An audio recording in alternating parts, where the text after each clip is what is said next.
ማልልኝ ብሎ ሲያስምል አትሊስት አስተርጓሚ ጠርተ ምንድን ነው የሚለው? ወላሂ ወላሂ ላደረር በግብፅ ውሃ ችግር ላይ ችግር እንደማልፈጥር ነው እኮ በል የሚለው። ምኑ ላይ ተስማምቶ ምኑ ላይ ነው የተፋለሱት የሚለው ማንም የሚያውቀው ነው። ኢትዮጵያ ሕዝብ የሚያውቀው የለውም። የኤርትራ ሕዝብ የሚያውቀው የለውም። እስራኤል ግን በእርግጥ ምን ስለፈለገች ነው? ወይም እውቅና ለሶማሊላንድ ከመስጠቷ ጀርባ ያሉት ምክንያቶች ምንድን ናቸው?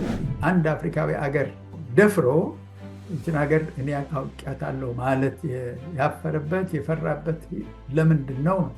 ኤርዶጋንም ይሁን የዚህ የሳዑዲ ውጭ ጉዳይ ሚኒስትርም ይሁን በዲዛይድ ከሚባለው ሰውዬ ራቅ ነው የሚሉት ለአብይ አህመድ። የእሱ እቅድ ውስጥ አትግባ ነው። የአርኤስኤፍ ፋይሎች ቤኒሻንጉል ጉሙዝ የከፈተችላቸው የጦር ማሰልጠኛውን ምን ስለምትጠቀም ነው? ኃይለማርያም ደሳለኝ ለዛ ሱዳን ሄዶ ከአልበሺር ጋር ይመስለኛል የተፈራረሙት ስምምነት ነበር። ኢትዮጵያ በእርግጥ ዝም ያለችበት ምክንያት ምንድን ነው? የኢትዮጵያ ውጭ ጉዳይ ሚኒስቴር ወይም ሌላው የሚመለከተው ሰው መልስ መስጠት አለበት። የምትጠቀመው ነገር የለውም ነው በአጭሩ።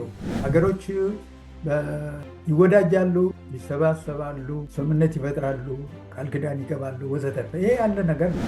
በታላቁ ኢትዮጵያ ህዳሴ ግድብና ቀይ ባህር ላይ ለምታነሳው ጥያቄ ከአርኤስኤፍ ጋር ወግና በተጻራሪ የተሰለፉትን ኃይሎች ብትገዳደር ምን ችግር አለው የሚል ጥያቄ ያነሳሉ። ልክ የኢትዮጵያን ሉዓላዊነት የኢትዮጵያን ብሔራዊ ጥቅም የሚያስከብር ስምምነት ከሚመስልህና ከሚመለከተውና ይሄን ይሆናል ከምትለው ሰው መንግስት ቃል ኪዳንም ስምምነትም ሜሞራንደም ኦፍ አንደርስታንዲንግም ሌላም መስማማት ትችላለህ፣ ግን አውቀህ የምትገባበት መሆን አለበት ነው።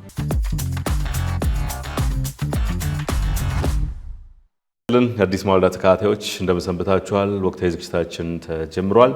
የዛሬው ርዕሰ ጉዳያችን ወደ መካከለኛው ምስራቅ እናቀናለን። ከዛም መለስ ብለን ምስራቅ አፍሪካ ላይ በተለይ አፍሪካ ቀንድ ላይ ቆይታ አድርገን ኢትዮጵያ ውስጥ ያሉትንም ጉዳዮች እንዳሰሳለን። እንግዳችን ደግሞ ዩሱፍ ያሲን ናቸው። ዩሱፍ ያሲንን ለማታውቋቸው በአጭሩ ለማስታወቅ ያህል በ1960ዎቹ መጀመሪያ የአዲስ አበባ ዩኒቨርሲቲ ተማሪዎች ማህበር መሪ የነበረው ጥላሁን ግዛው በተገደለበት እንቅስቃሴ ሟቹ በሚመራው የማህበሩ ስራ አስፈጻሚ ኮሚቴ አባልነታቸው ምክንያት ጀምረውት የነበረውን የህግ ትምህርት እንዲያቋርጡ ተገደው በሶማሊያ፣ የመን፣ ግብፅ አድርገው ወደ ጀርመን ተሰደዋል።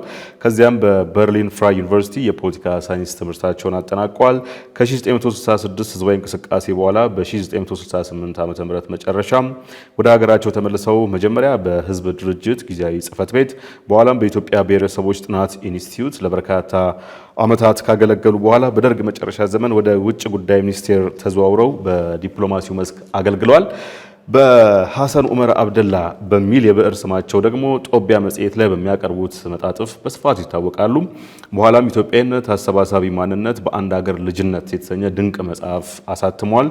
ዩሱፍ በምስራቅ አፍሪካና መካከለኛው ምስራቅ ጠለቅ ያለ እውቀት አላቸው። የዛሬ እንግዳችን በመሆናቸው ከልብ እናመሰግናችኋለን። ጋሽ ዩሱፍ ዳግም ስለተገናኘን ደስ ብሎኛል። እንደምን ከርመዋል? እንደምን ናችሁ? ደህና ናችሁ ወይ? ምስራቅ አፍሪካ ላይ ወይም አፍሪካ ቀንድ ላይ ትኩረት ብናደርግም ዛሬ ግን ለመንደርደሪያ እንዲያመቸን ጥቂት ወደ መካከለኛው ምስራቅ እናቅና። ሰሞኑን በስፋት ሲዘገብ የከረመው አሁንም በጡዘት የቀጠለው የሳውዲ አረቢያና የተባበሩት አረብ ኤሚሬትስ ፍትጊያ ነው። ይህ ፍትጊያቸው በእነሱ አካባቢ እንደ የመን ባሉት የነበረ ቢሆንም አሁን ግን እኛ ወደምንገኝበት ወደ አፍሪካ ቀንድም እየመጣ ነውና በእርግጥ ግን ሳውዲና ዩናይትድ አረብ ኤሚሬትን ያጣላቸው ወይ ያነካከሳቸውን በለው ምንድን ነው? ስረ መሰረቱ ምንድን ነው? ከዚህ እንጀምር እስቲ። መልካም ወል እንግዲህ ሳውዲ አረቢያና አረብ ኤሚሬቶች በጣም ወዳጅ ናቸው። ወዳጅ ብቻ ከመሆን አልፎ በዚህ በጋልፍ ኮኦፕሬሽን ካውንስል አባላት ናቸው። ነገር ግን በአጠቃላይ እዛ 6 ሀገራት አሉ። እነ ኩዌት፣ እነ ባህሬን፣ እነ ቀጠር እና አረብ ኤሚሬት ጨምሮ 6 ሀገራት ይመስሉኛል አሉበት። በዛ አባልነታቸው ከፍተኛ ደረጃ የሚተባበሩና ግን እንደ ዋና ታላቅ እህት ወይም ታላቅ ወንድም እንበው የምትታየው ሳውዲ አረቢያ አረብ ኤሚሬት የምትባለዋ አገር የፉክክር የሚመስል ነገር የዛሬ አንድ 7-8 የመን ላይ ሁቲዎቹ ሰንዓን ተቆጣጥሮ መንግስትነት ስልጣን ከያዙ በኋላ የት ነው የምናየው? ምክንያት አድርጎ ለሰው ለዓለም ለአረብም ለሌላም ያቀረቡት ህጋዊ መንግስትን የመመለስ ነው። ህጋዊ መንግስትን ማለት እነሱ ሸርዕያን ለመመለስ በተደረገው የየመን ላይ ውጊያ ከፍተኛ ትብብር ነበረ የሚያደርጉት። አረብ አሚሬት በዛ በየመን ውስጥ በሁለቱ አንድ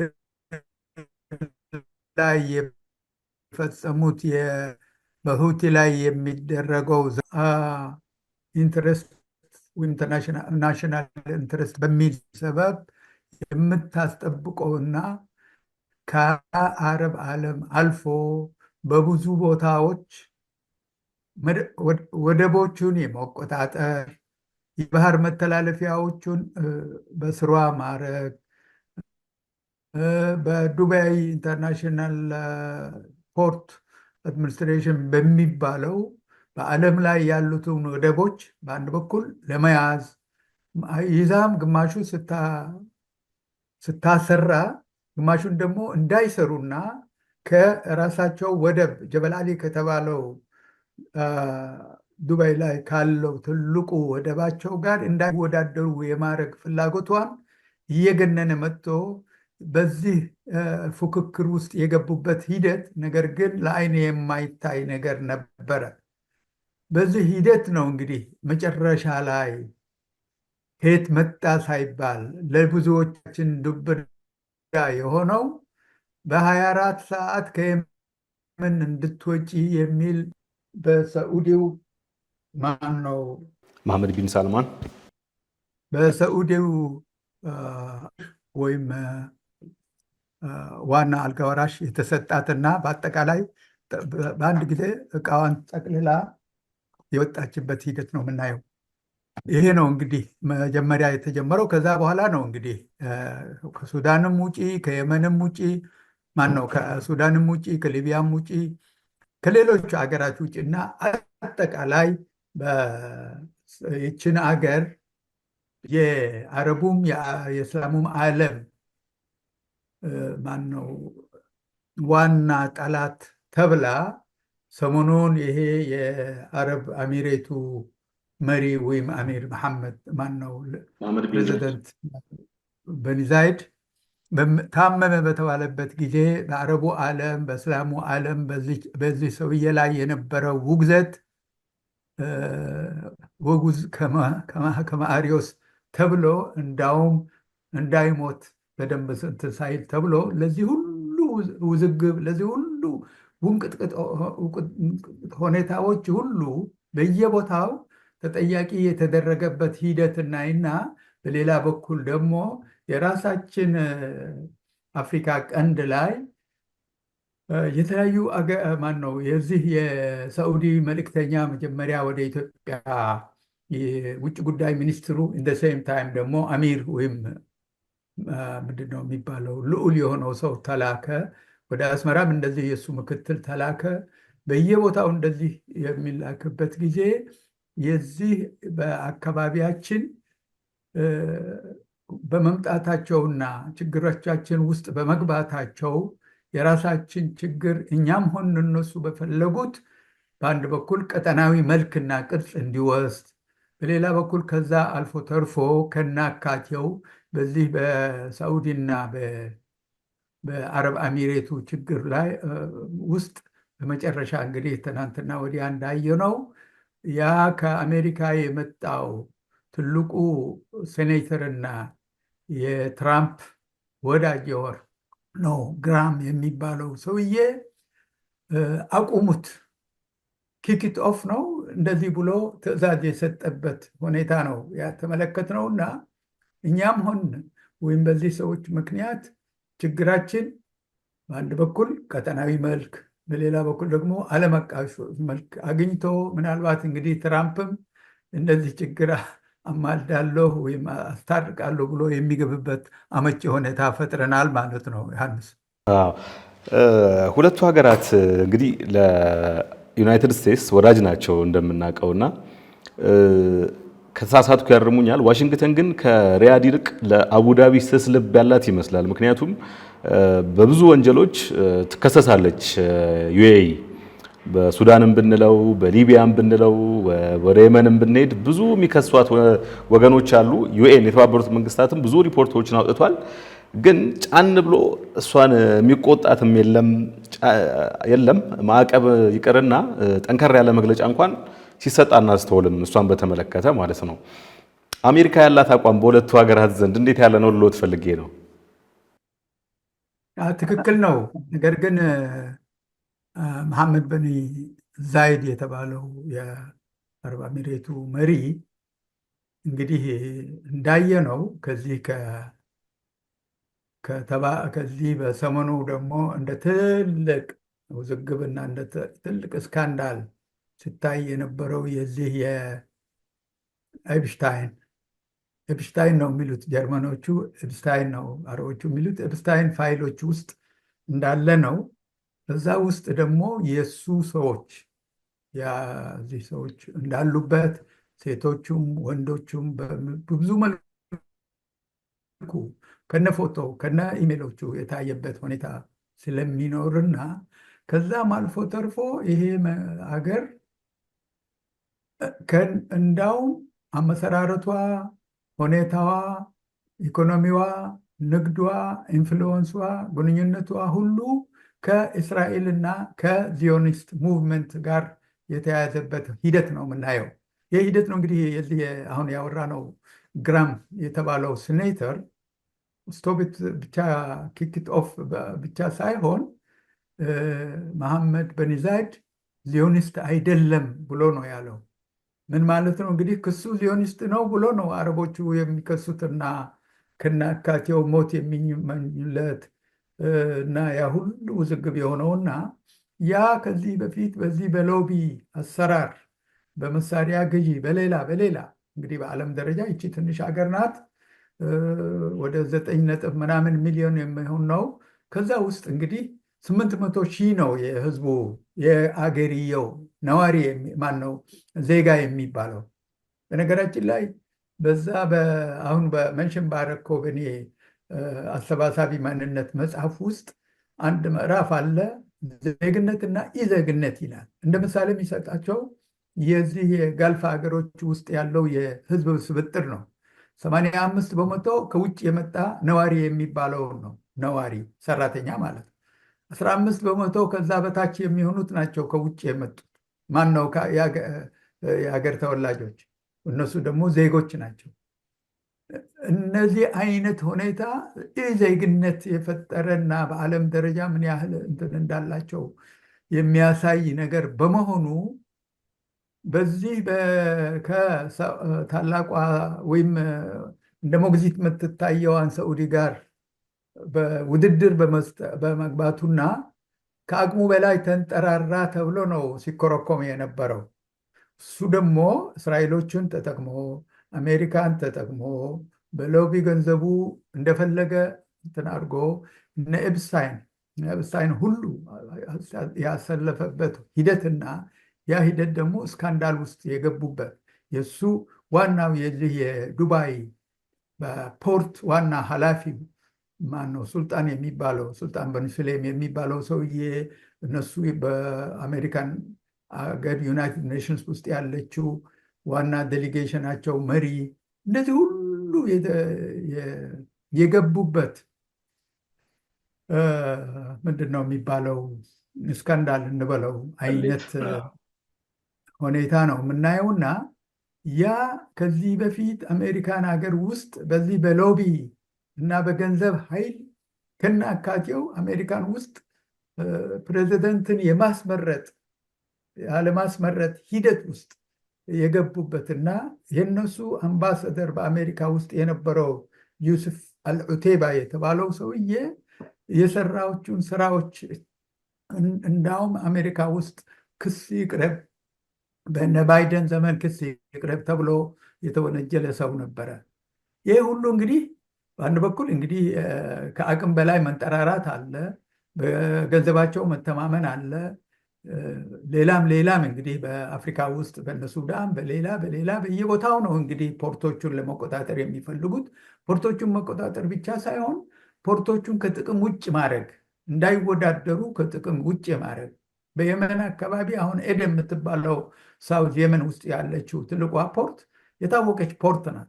አካባቢ እንትኗ በቦታዋም በሌላም ሁሉ የምትታወቅ ናት። እሷን አሁን በቁጥጥራቸው ስር ካስገቡ በኋላ እንዳውም የመን ደቡብ የመን ከየመን እንድትገነጠል የማድረግ ሱዳን ውስጥም እንደዚህ አይነት ሂደት፣ ሊቢያ ውስጥም እንደዚህ ሂደት፣ ከዚህ አልፎ ተርፎ ከናካቴው በዚህ በአረብ ዓለሙ ውስጥ የመጣው ይሄ ዲስትራክሽን ኦፍ ስቴትስ ምንድነው ይሄ ኮንስትራክቲቭ ዲስትራክሽን የተባለውና እነ ቀዳፊ የተገደሉበት እነ ሳዳም እንደዛ እንትን የሆኑበት ይህንን ሁሉ ውስጥ እስራኤል አማካይነት ይቺ ሀገር ያለችበት ሂደት ተብሎ ትልቅ ውንጀላና የሆነበት ሂደት ነው የምናየውና የኢትዮጵያ ፕራይም ሚኒስተር አውቆም ይሁን ሳያውቁ ከእንደዚህ ሰውዬ ጋር ወንድሜ በሚባባሉበት ዘመን አሁን በዚህ ሰውዬ ለመጣው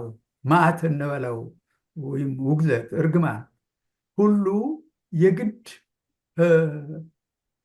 ሽርክናቸው ወይም ኃላፊነታቸው የሚቀበሉበት ወይም ደግሞ አሁንም አረቦቹ እሱ የሚልኩትን መልእክተኞች ከዚህ ሰውየው ራቅ የሚሉበት እና ኤርዶጋንም ይሁን የሳዑዲ ውጭ ጉዳይም ይሁን ከዚህ ሰውዬ ራቅና ከሂደትህ መራቅ አለብህ፣ ወይም ደግሞ ከናካቴው ደግሞ ከሱ ከራቅ ደግሞ እኛ ለኢትዮጵያ ችግር የወደቡም ሆነ የሌሎች ሀገሮች በአካባቢ ካሉት ከሱዳንም ከኤርትራም ጋር ልናስታርቃችሁ ልናቀራርባችሁ እንችላለን አይነት ነው ሂደቱ የምናየውና እኛም እዛ ውስጥ የተዘፈቅንበት ሂደት ውስጥ ነን ያለ ነው። ጥሩ። ለመንደርደሪያ ያህል ይህንን ካነሳን የሳውዲንና የዩኤኢን ጉዳይ የዛሬ 2 ወር ገደማ እስራኤል ለሶማሌላንድ የሰጠችውን የሀገርነት እውቅና በተመለከተ አልተገጣጠመልንም እንጂ ፕሮግራም ልንሰራ አስበን ነበር። ከእርሶ ጋር አውርተንም ነበር። ያም ቢሆን አዳዲስ ብዙ ጉዳዮች አሉ። እንደቀጠለ ነው። ያኔ የሀገርነት እውቅና ከተሰጠ በኋላ ከየወጡ ካሉ መረጃዎች ለአብነት ያህል ዩኤኢ ዛሬም ከጀርባ አለች የሚባል ነገር አለ። የኢትዮጵያም ዝምታ የመረጠችው ጥንቃቄ የተሞላበት ዝምታ በትምህርት ጥቅስ ውስጥ ያንን የሚያነሱ ኢትዮጵያም ከጀርባው ስላለችበት ነው የሚል ጉዳይ ብዙ ጉዳዮች አሉና አፍታተን ብንመለከተው ደስ ይለኛል። እና እንደው ለመግቢያ ያህል እስራኤል የሀገርነት እውቅና ሰጥታለች ለሶማሌላንድ። ምን ማለት ነው ይሄ? በቅድሚያ እርስዎ እንዴት ነው የሚመለከቱት ይሄን ጉዳይ? ከዚህ በፊት ያው በመግባቢያ ስምምነት 2016 ላይ ኢትዮጵያ ሙከራ አድርጋ ነበር፣ ግን ውድቅ መሆኑ ሳይነገር እንደሌለ ይቆጠራል። ያው አሁን ህልው አይደለም እስከምናውቀው ድረስና ኢትዮጵያ ሞክራ አልተሳካላትም። እስራኤል ግን የሀገርነት እውቅናውን ሰጥታለች። ምን ማለት ነው ይሄ? በቀላሉ መግለጽ ከቻለን። ወል እንግዲህ ሶማሊላንድ ከሶማሊያ ከሞጋዲሾ ከተገነጠለች ወይም አትሊስት ግንኙነቷን ካቋረጠች ቆይታለች። እንግዲህ ከ40 ከ50 ዓመት ይጠጋል መሰለኝ። ዚያድ በሬ 1991 ይመስለኛል ከሀገር የተባረሩት። ከዛን ጊዜ ጀምሮ እንግዲህ ሶማሊላንድ ራሷን የቻለ ሀገር ወይም ዴፋክቶ ሀገር ሆና ነገር ግን የዓለም እውቅና የመንግስታት እውቅና ሳታገኝ ቀጥላበታለች። በአንድ በኩል እንግዲህ ይቺ ሀገር ከሌላው ሶማሌ አካባቢ የተሻለ ሰላም የሰፈነባት የተሻለ የዴሞክራሲ ወይም የመመረጥ ሂደት የሚታይባት ሀገር ናት። ይሄ ጥያቄ የለውም። እነዚህ ሰዎች ደግሞ ከዚህ በኋላ ከሶማሌ ጋር ነው አንድ የሚሆኑት ወይም ደግሞ ራሳቸው መንግስት ኖሯቸው ያ የጎደላቸውን የኢንተርናሽናል ሪኮግኒሽን እንግዲህ አንዱ የሉዓላዊነት መግለጫ የመጨረሻው ኦፍኮርስ መጀመሪያው ያው በሀገር በመንግስት በህዝብ ላይ አንድ ባለው አካባቢና ሂደት ውስጥ ያለ የስልጣን ሉዓላዊነት ነው ቁጥጥር ነው። ያን ቁጥጥር አላት። ነገር ግን የጎደላት ሪኮግኒሽን ተብሎ ሲባል ቆይቶ መጨረሻ ላይ ኢትዮጵያ ወደብ ወይም አክሴስ የተባለውን ነገር በምትፈልግበት ጊዜ ይችን ሀገር ወደ ማወቅ የመሄድና ሜሞራንደም ኦፍ አንደርስታንዲንግ የመግባቢያ ስምምነት የመፈረም ሂደት ነበረ። ያ ሂደት ደግሞ የፈጠረው ራሱን የቻለ ሌላ ችግር ነበረ። በአንደኛ በዚህ በአፍሪካ አንድነት አንድን አገር ያልተገነጠለችው አገር የማወቅ የሚያመጣው ውግዘትና ሕግ መጣስ ተፈጠረ። በሌላ በኩል ደግሞ እነሱ ሪኮግኒሽን ከሰጣችሁን በኋላ ነው መሬት የምንሰጣችሁ ወይም ወደብ አክሴስ የምንሰጣችሁ የሚልና በሌላ በኩል ደግሞ ኢትዮጵያ ወደብ አክሴስ ወደብ ብቻ ሳይሆን ወደብ እንግዲህ እንደምናውቀው የእቃ በአንድ ወደብ ጠረፍ ላይ ቦታ ላይ ኢንስቶሌሽን ባለበት ቦታ የመራገፍና የመጫን ጉዳይ ብቻ ሳይሆን የወታደር ቤዝ እንፈልጋለን በሚሉበት ጊዜ የተፈጠረ ሂደት ነበረ። ከዛውም ያኔ የተፈራረመው ሰውዬ በምርጫ ተቀይሮ ሌላ አመራር በመጣበት ሂደት ነው የምናየውና በመሀል ይሄ ነገር ከቆየ በኋላ ነው እንግዲህ እስራኤል መጣ እውቅና የሰጠችው። እስራኤል የአፍሪካ ሀገር አይደለችም። የአፍሪካ አንድነት ህብረትም አባልም አይደለችም። ነገር ግን ይህንን በምታደርግበት ጊዜ ሌሎቹ ሀገራት ደግሞ ከሶማሊያ ጋር ቆመው ይህንን ሂደት ስቲል የሚቃወሙበት ሂደት ነው የተፈጠረው።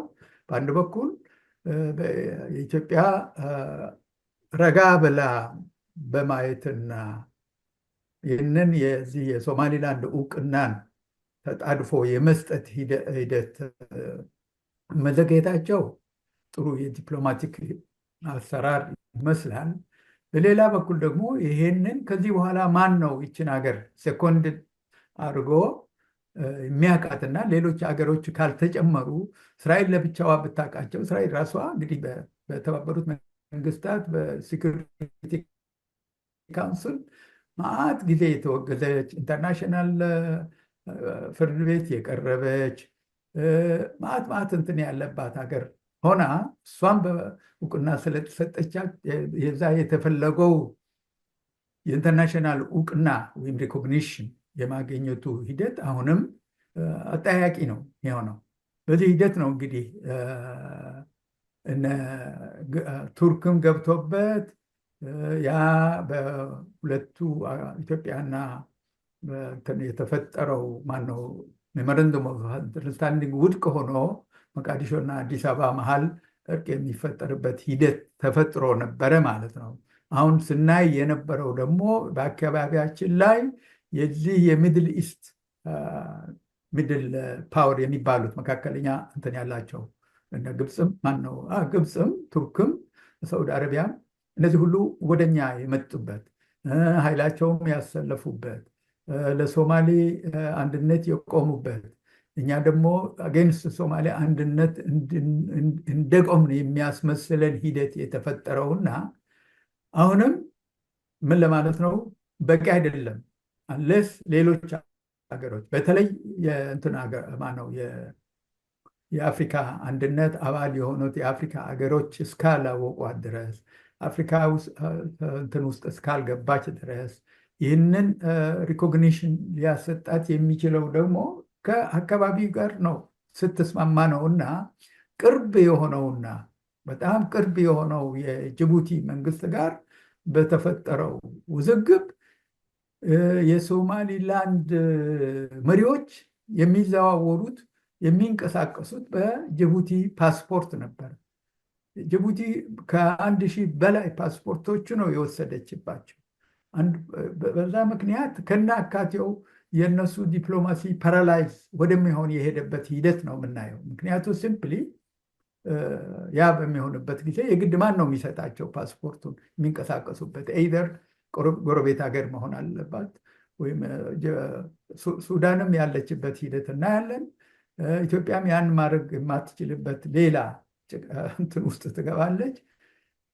ይህንን ሂደቶች በምናይበት ጊዜ ሪኮግኒሽን የማግኘቱ እና በሀገሬ ሙሉ በሙሉ ሉዓላዊነት ማስፈን ብቻ ሳይሆን መንግስትነት የሚጠይቃቸው ሌሎች ቅድመ ሁኔታዎች እንዳሉ ነው የሚያሳየን።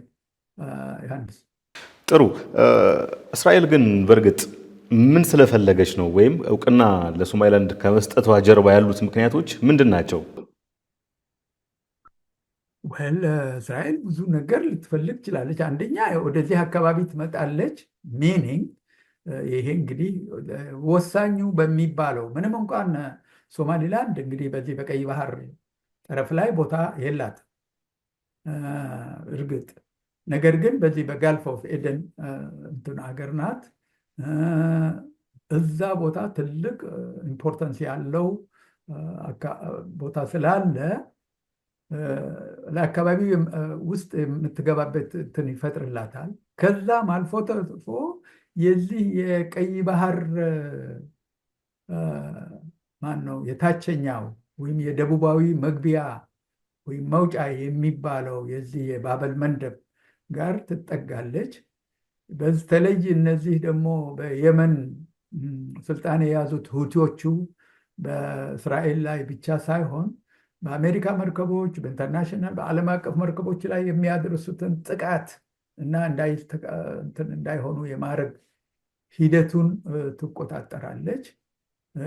ብዙ ነገሮች በዚህ ሂደት ውስጥ የማድረግና ሶማሊላንዶች ደግሞ ከእስራኤል ጋር በማበሯ ከሌላ ሶማሌዎች ብቻ ሳይሆን ከሞቃዲሾ ካሉት ሶማሌዎች ብቻ ሳይሆን ከኢትዮጵያ ካሉት ሶማሌዎች ብቻ ሳይሆን ከኬንያ ጋር ካሉት ሶማሌዎች ብቻ ሳይሆን አሁንም ከእስላሙ ዓለም ውስጥ ችግር ውስጥ የምትገባበት እነሱም በዛ ንዴት አልፎ ተርፎ ሄዶ እኛ እንዳውም አይሁድ ነን ወደ ማለት የሄዱበት አስቂኝ እንትን ነው የምንመለከተውና ይህ ሁሉ ውጥንቅጥ እንግዲህ በአንድ ጉዳይ ይመጣና ያ ነገር እየተወሳሰበ እንደገና ደግሞ ይኸው እንደገና ባየነው ከነዚህ ሀገራት ያልፍና ወደ አሜሪካና ወደ ትራምፕ ይሄድና ይዚች ሀገር አሁን አሜሪካ ለምንድን ነው እንትን መስጠት ያልፈለገችው? መጀመሪያ ቀጥሎ ማን ነው የሚሰጠው ነው።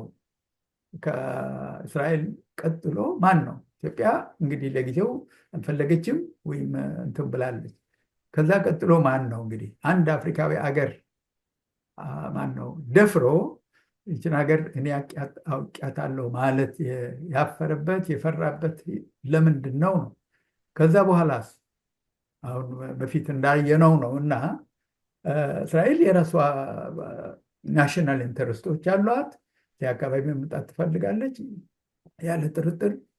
ይህን ልክ ከዚህ ከአረብ አሚሬቶቹ አሚር ጋር የፈጠረችው ዓለም አቀፍ የሎቢ እና የሌላ እንዳየነው ሁሉ ለዚች ሀገር እንደዛ አይነት ሎቢ ለመፍጠር ከቻለች ያ ነው።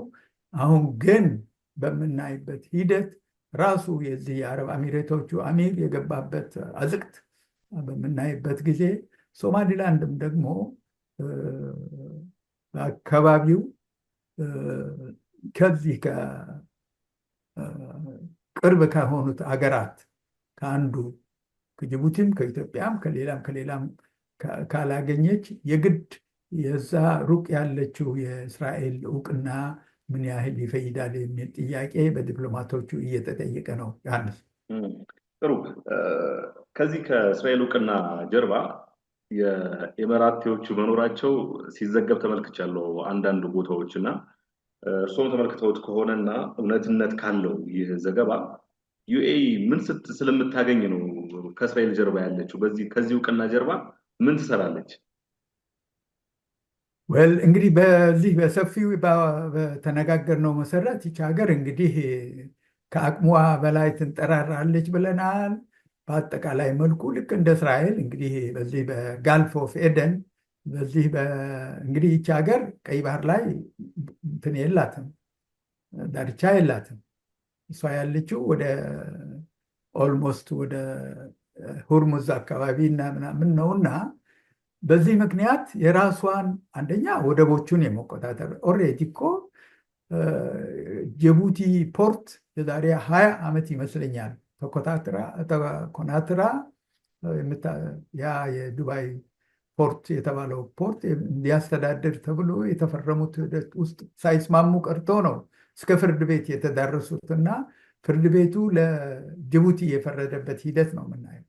ለበርበራም እንደዛ ነው። ስለዚህ በዚህ ፖርቶቹን የመቆጣጠር ሂደት ውስጥ ያየነው ውስጥ አንዱ በርበራ ፖርት ነው። ሌላው ፖርቶቹ ካሉ እንግዲህ በዚህ በቀይ ባህር ላይ በዛኛው በየመንና በኩል ያሉትን ፖርቶች ወይም ወደቦች፣ በሌላ በኩል ደግሞ በዚህ በአፍሪካ በኩል ያሉትን ፖርቶች የመቆጣጠር ፍላጎት አላት። እንግዲህ አልፎ ተርፎ እኮ የዱባይ ፖርቶቹ እንትን እነ ሲያትል ፖርት ሁሉ የሚያስተዳድር እንትን ነው የገቡት። ሲያትል ማለት እንግዲህ የአሜሪካ ውስጥ ዋሽንግተን የሚባለው ስቴት ውስጥ ያለች የፓሲፊክ ኦሽን ላይ ያለች ፖርት ናት። እነዛም ጭምር ነው እንግዲህ በየቦታው እንትን ያሉበትና ይሄ በዓለም ደረጃ ፖርቶቹን የመቆጣጠር ተቆጣጥሮ ደግሞ በአንድ በኩል እንዲሰሩ በሌላ በኩል ደግሞ እንዳይሰሩና ከራሳቸው ፖርት ጋር እንዳይወዳደር የማድረግ ሂደት ነው ደጋግመን የምናየውና እኔ አይ ቲንክ ይቺ ሀገር ደግሞ የሁለቱ እስራኤሎችና ዩናይትድ አረብ አሚሬቶች አንድ ላይ ተደምሮ ነው ተብሎ ከተባለ እነዚህ የራሳቸው ናሽናል ኢንተረስቶቹ ኦልሞስት አንድ ወደ መሆን የሚሆን ነው የምናየው። እዚህ ይቺ ሀገር አረብ አሚሬት ማለት ነው ጋዛ ውስጥ በነበረው ሂደት ውስጥ የነበራት ማነው ሂደት አለ። ያ ሂደት ደግሞ ከአረቡ ዓለም ጋር እንትን ያለባት አሁንም ገንዘብ ሰጥቼ እነዚህ የጋዛ ያሉት ፓለስቲኖች ሌላ ቦታ የሚሰፍሩበት ሂደት ውስጥ እገባለሁ ወደ ማለት የደረሰችበት ሌላም ነው እና እኔ የሁለቱ ብዙም የሚለያይበት አይደለም። አይንሽታይን የተባለው ጁ እና የዚህ የዚዮኒስት አገናኝ ሰው ሁሉን ያገናኘ ሴቶችን ወደ ላይ ወደ ታች ትራፊክ የማድረግ ጉዳይ ሳይሆን መንግስታትም ጭምር እንደፈለገ ማነው ልዑላንን የልዑላን ሚስቶች ሌሎችም ሁሉ እንደ ልቡ ወዲህ ሲባል በዛ በሱ ማነው አይላንድ ውስጥ ሲደረግ የነበረውን ሂደት ተመልክተናልና እነዚህ አይነት በነገራችን ላይ አይንሽታይን ራሱ ቀጥታ የሚገናኘው ከማን ጋር ነው? ቀጥታ የሚገናኘው ያኔ የነበረው የቀድሞ የእስራኤል ፕራይም ሚኒስትር የነበረው እሁድ ባራክ ከሚባለው ሰው ጋር ነው።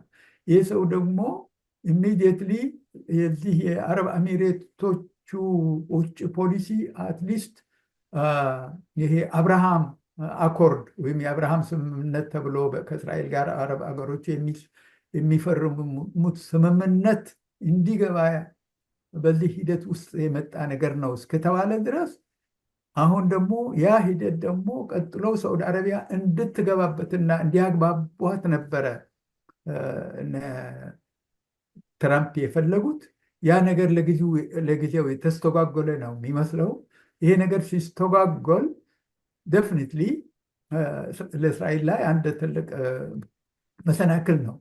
ይህንን መሰናክል ለማድረግ እንግዲህ ብዙ ሌሎች አገሮች እንግዲህ ኢንክሉዲንግ የኛ አካባቢ አፍሪካ ቀንድን የመሳሰሉ እዛ ውስጥ ያሉትን አገሮች የማድረግና አሁን ያየነው የዚህ የኢንተርናሽናላይዝ የማድረግ እና ቅርጽ የመስጠት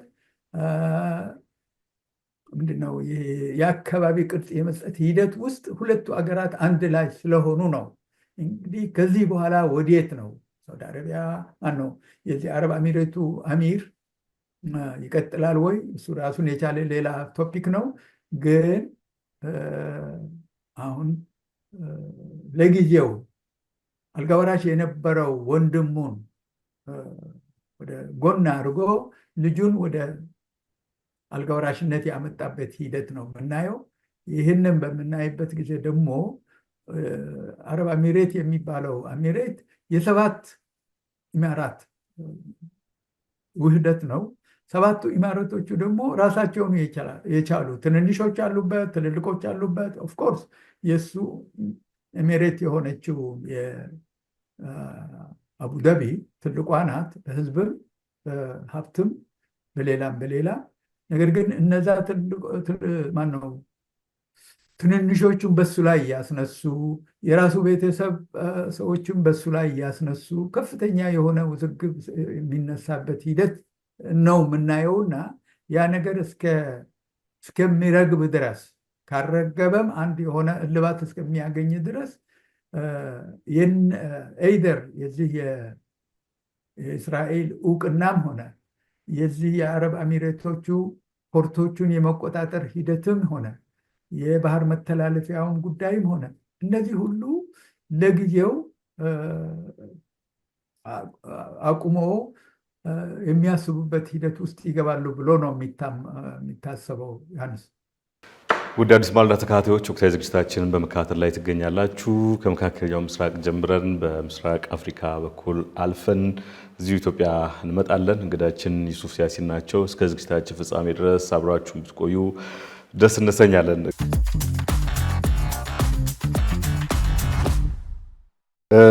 ቀደም ሲል እስራኤል ለሶማሌላንድ ሰጠችውን እውቅና መሰረት በማድረግ ስንነጋገር ቆይተናል። ግን የኢትዮጵያንም እዚህ ጋር ብናነሳት ደስ እሰኛለሁ። እስካሁን እንግዲህ ዝምታ መርጣለች፣ ምንም አላለችም እና ዝምታ ደግሞ እንደ መስማማት ይቆጠራል የሚሉ ሰዎች አሉ። በእርግጥም ከዚህ በፊት በመግባቢያ ስምምነቱ ሙከራ አድርጋለች ከሶማሌላንድ ጋር ግንኙነት ለመፍጠር እና ኢትዮጵያ በእርግጥ ዝም ያለችበት ምክንያት ምንድን ነው? እዚህ ላይ የሚሰጠው ትንታኔ እንዴት ያለ ነው ጋሽ ሱፍ? እንግዲህ ዝምታ ማለት እዚህ የሶማሌላንድን የማወቁ ጉዳይ ማለት ነው። ኦኬ፣ ሶማሌላንድን የማወቁ ጉዳይ እንግዲህ ያየነው ነው። እንግዲህ ለነዚህ በጣም ራቅ ላሉት ከአፍሪካ ጋር ምንም ግንኙነት ከሌላቸው ከአፍሪካ አንድነት አባል ያልሆኑ እስራኤልና አረብ አሚሬቶች ላይ ያስከተለው ውግዘት ችግር ካየን እቺ ደግሞ የአፍሪካ አንድነት መስራች የአፍሪካ አንድነት ዋና ሄድኳርተር የአገሮች እንዳይገነጣጠሉ የማድረግ ትልቅ ኃላፊነት አለኝ የምትለዋ አንድ ትልቅ አንከር የሆነችው አገር ወይም ኢትዮጵያ እዛ ውስጥ ገብታ እንደዚህ ያውቃለሁ በምትልበት ጊዜ የሚፈጠረውና ከዚህ ከሙሳ ቢሄ ከተባለው በፊቱ የሶማሌላንድ መሪ ጋር እንኳን ተፈራረመች የተባለው ነገር ያስነሳው ትልቅ ውዝግብ በምናይበት ጊዜ አሁንም ይሄ ነገር ከፍተኛ እንትን ያስነሳል ተብሎ ይፈራል። ያኔ እንዳውም የአፍሪካ አንድነት ሄድኳርተር ዋና መስሪያ ቤት ከኢትዮጵያ እንዲወጣ ኢትዮጵያ ማዕት ነገር ነው እንግዲህ የመጣውና አሁን ደግሞ እንዳየነው ችግሩ ቀጠናዊ ቅርጽ ወስደዋል። ችግሩ ዓለም አቀፋዊ ቅርጽ ወስደዋል። ይሄ በሚሆኑበት ጊዜ ነው እንግዲህ እንትን የሚሆነውና ከዚህ ከሱዳን ጉዳይ ጋር አያይዘን ብናየው ጥሩ ነው። ምክንያቱም ኢትዮጵያና ሱዳን ጎረቤታሞች ናቸው። ኢትዮጵያ እና ሱዳን ደግሞ አንድ ጊዜ ሲወዛገቡ፣ አንድ ጊዜ ሲወዳጁ ለኢትዮጵያ ችግር መፍትሄ እሆናለሁ ብላ ሱዳን በምትቀርብበት ሂደት አይተናል። ኢትዮጵያም ለሱዳን ችግር መፍትሄ አለኝ ብላ የምትቀርብበት ሂደት ሁሉ አይተናል። ከኋላ ታሪክ እንጀምር ወይም ከቅርቡ አይዶኖ ምን እንደሚሻል ግን ፕራይም ሚኒስትር አቢይ አህመድ ይሄ የአዲሱ የኩደታ አድራጊዎች ማለት አሁን ያለው እና አልቡርሃን ግሩፕ ወደ ስልጣን የዛሬ 8 ዓመት ይመስለኛል የመጡበት ጊዜ በተነሳው ግርግር እና ሂደት ወደ ሱዳን የሄዱበት ሂደት ለሀገሪቷ ሰላም እንዲሰፍን የማድረጉ ጉዳይ ነበረ፣ አይተናል። እኔ እስካሁን ከፊቴ የማይጠፋው አንድ ዜና የምታነብ ይሄ ትልቁ የሱዳን ልብስ የለበሰች ሱዳናዊት ይኸው እንግዲህ የኢትዮጵያ ፕራይም ሚኒስተር የሰላሙ መልአክ ብላ ነው በአረብኛ ስታመሰግነው የነበረውና በዛ ያን ሂደትና ዛሬ ደግሞ የመጨረሻው በምናይበት ጊዜ ሱዳንን ሊያውኩ የሚችሉ የዚህ የራፒድ ፎርስ ሰዎችን እዛ አሶሳ ኤርፖርት አካባቢ ፈጥሮ ማነው የትሬኒንግ ካምፕ ተሰርቶላቸው በሺህ የሚቆጠሩ እንዳውም አብዛኛዎቹ ሜርሴነሪስ ኢትዮጵያውያን ያሉበት፣ ኮሎምቢያ ሰዎች ያሉበት፣ ሌሎች ከብዙ ዓለም የተጠራቀሙ የዚህ ያወራ ነው ስመጥፉ እንበለው ስመጥፉ በኒዛይድ ያለበት ገንዘብ ሂደት ያየንበት ሂደት ነው የምናየው። ያ ደግሞ ምን ያህል እንግዲህ ለኢትዮጵያ ችግር እንደሚፈጥር ለስሟ ብቻ ሳይሆን ለአጠቃላይ ለብሔራዊ አንድነቷ በሌላም ይፈጥራል ማለት ነው። ይሄ አይቶ እስቲ ለጊዜው እንታገስና እንየው እንመልከተው ከተባለ ዊዝደም ትልቅ እንትን ነው ማለት ነው። የግድ ግን የሱዳንና የኢትዮጵያ ሂደት በምናይበት ጊዜ እናንተ ልጆች ናችሁ። ድሮ ሲዘፈን ምን ሲባል ኦልሞስት ዊ ካን ጎ አዝ ፋር አዝ 1956 ማለት በፈረንጆች ሱዳን ነፃ የወጣችበት ጊዜ ጀምሮ ነፃ ከመውጣቷ በፊት ሱዳን ውስጥ ሁለት ኃይሎች ነበሩ ወይም ሶስት ኃይሎች ሚኒንግ አንደኛው ከግብፅ ጋር የሚወግንና ወደ ግብፅ የሚጠጋ ኃይል ነበረ። ሌላው ደግሞ እስላማዊ ኃይል የሚመስል ኃይል ነበረ። ሶስተኛው ከኢትዮጵያ ጋር የሚጠጋ የኡማ ፓርቲ ሰዎች ናቸው። የኡማ ፓርቲ ማለት የነ ሳዲቅ አልማህዲ የቤተሰቡ የመራቂና የሚባሉት ማነው? መራቂና አልኩኝ፣ ማህዲ የሚባሉት ሶሪ፣ መራቂና ሌሎች ናቸው። ከነሱ ጋር የነበራቸው ግንኙነት ነው የምናየው። ነፃ ከወጣች በኋላ ደግሞ ሱዳን ውስጥ አንድ 4 ኩዴታ ወይም የመንግስት ግልበጣ በወታደሮች ሆነዋል። ወደ ሲቪል ተመልሰዋል። ወደ ሲቪል በነበሩበት ጊዜ ከኢትዮጵያ ጋር የነበራቸው ግንኙነት አለ። ግን ለማለት እዚህ የፈለግኩት ኢትዮጵያ ሱዳን ውስጥ የመገንጠል ፍላጎት የነበራቸውና ሰላም ሲያውኩ የነበሩት የደቡብን ሰዎች አንዴ ስታግዝ አንዴ ስታስታርቅ የነበረችበት ሂደት፣ ሱዳኖችም ልክ እንደዛ ነው። እነ ኑሜሪ ሌሎቹ ኢትዮጵያ እና ኤርትራ አማጽያን ሲያስታርቁ የነበሩበት ሂደት ነው የምናየው። እና ደፍኒትሊ አንድ ትልቅ ሌሰን የምናገኘው አፍሪካ ውስጥ የዚህ የመገንጠል የራስን መንግስት የመመስረት ሂደት ደቡብ ውስጥ ማልነበረም፣ ሰሜን ውስጥ ማልነበረም፣ ምዕራብ ውስጥ ማልነበረም። የነበረው በብዛት ምስራቅ እኛ አካባቢ ነው። ሰክሴስፉል የሆነውና ሀገራት የተመሰረቱት እዚሁ እኛ ጋር ነው። ሚኒንግ ኤርትራም ተመስርታለች፣ ደቡብ ሱዳንም ተመስርታል። ወደ የት ነው የምንመጣው? አንዷ የተገነጠለችው ከሱዳን ነው፣ አንዷ የተገነጠለችው ከኢትዮጵያ ነው። ስለዚህ ሁለቱ በፈጠሩት ውስጥ እነዚህን ምንድን ነው የሚባሉት ተገንጣይ ኃይሎችን የአንዱን ሌላውን የመደገፍ ሂደት ውስጥ አንዱን መጉዳት ችለዋል። አሁን ደግሞ ፋርደር ከሄድክና በዚህ ሂደት ስትቀጥል ሱዳንም ይበልጥ ትገነጣጠላለች። ኦልሬዲ ደቡብ ሱዳን እንደ ፌልድ ስቴት ነው የምናየው፣ ፌልድ ስቴት ነው የሚታየው። እነዚህ ኃይሎች ደግሞ የኢትዮጵያን ተገንጣይ ኃይሎች ከረዱ ደግሞ ኢትዮጵያም ያን አይነት እጣ ላይጠቅማት አይችልም፣ ሊገጥማት ይችላል ማለት ነው። ይህንን ሂደት በምናይበት ጊዜ እነዚህ አሁንም ደጋግመን ወዴት ነው የምንሄደው? ወደዚህ ከባህር ማዶ ያሉት የቱርክም ይሁን የሳዑዲም ይሁን ሌሎች ኃይሎች በዛ በአካባቢያችን የሚኖራቸው ጣልቃ ገብነት ከዛም አልፎ ተርፎ በዓለም ደረጃ ደግሞ እነ አሜሪካም ሌሎች የሚገቡበት ያን ማነው ቀዳዳ የምንፈጥረው ራሳችን ነንና እነዚህ የተመሰረቱ መንግስታት ላይ ቆመን አንዱ ሌላውን ኃይል በመደገፍ አንዱ አንዱን ወደ ሌላ ደረጃ የሚያደርስበት ካልቆመ በስተቀርና ይህንን በተለይ የዚህ አህመድ በኒ ዛይድ ወዳጅነትና ወንድም ወንድም አይነት ነገር ኖርማሊ በዚህ ሰውዬ ላይ የነበረው ጥላቻ በዓለሙ በእስላሙ ዓለም ካላየም በስተቀር ቆም ብለን ማየት መቻል አለብን ባይ ነው በአጭሩ። ዮሐንስ፣ ያው ወደ ሱዳን ጉዳይ አምርተናልና ሮይተርስ ከ2 ሳምንት በፊት ያወጣው የምርመራ ዘገባ በቅድም እርስዎ እንዳነሱት በቤኒሻንጉል ጉሙዝ ክልል ነው የፈጥኖ ደራሽ ድጋፍ ሰጪ ኃይሎች የወታደራዊ ማሰልጠኛ ማዕከል መክፈታቸውን ያሳያል። ከኢትዮጵያ በኩል እስካሁን ማረጋገጫም ማስተባበያም አልተሰጠበትም እና ያው እንግዲህ ማስተባበያ ካልተሰጠበት እውነት ነው ብለን ልንቀጥል ነውና ጥያቄ ላነሳ ነው። በዛ ላይ ምን ትጠቀማለች ኢትዮጵያ? የአርኤስኤፍ ፋይሎች ቤኒሻንጉል ጉሙዝ የከፈተችላቸው የጦር ማሰልጠኛውን ምን ስለምትጠቀም ነው? የእሷስ አጀንዳ ነው ወይ? በጣም ተገቢ ጥያቄ ነው። ተገቢ ጥያቄ ነው። ይህንን ደግሞ የኢትዮጵያ ውጭ ጉዳይ ሚኒስቴር ወይም ሌላው የሚመለከተው ሰው መልስ መስጠት አለበት። የምትጠቀመው ነገር የለውም ነው በአጭሩ።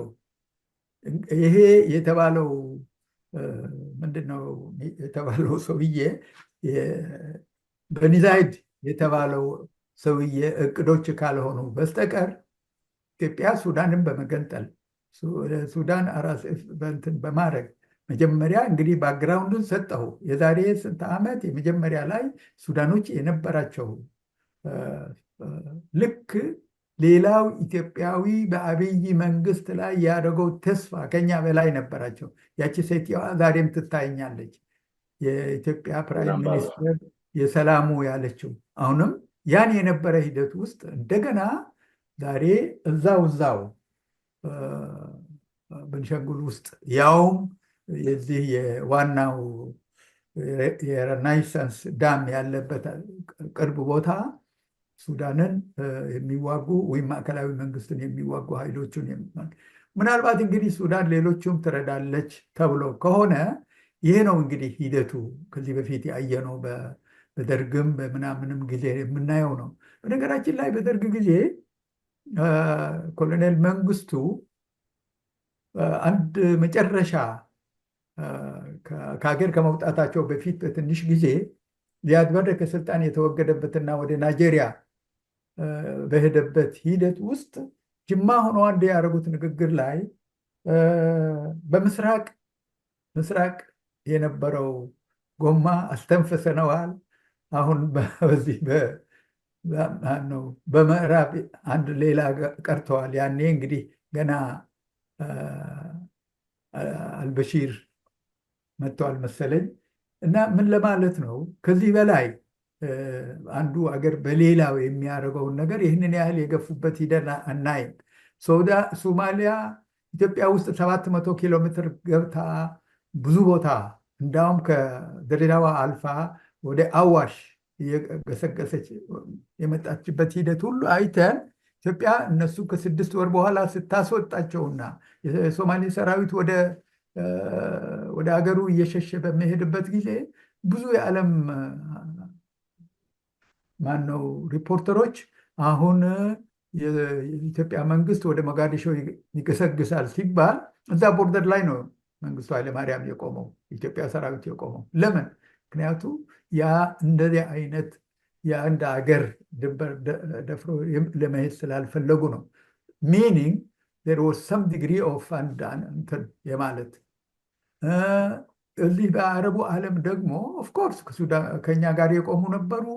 ከሱዳንም ከሌሎች ጋር ከሶማሊያ ጋር የቆሙ ሀገራት ነበሩ። ያም ሆኖ ግን እንግዲህ ከኛ ጎን የተሰለፉ የአረብ ሀገር ጉድ ኤግዛምፕል የዚህ ሳውት ሱዳን ሰዎች ናቸው።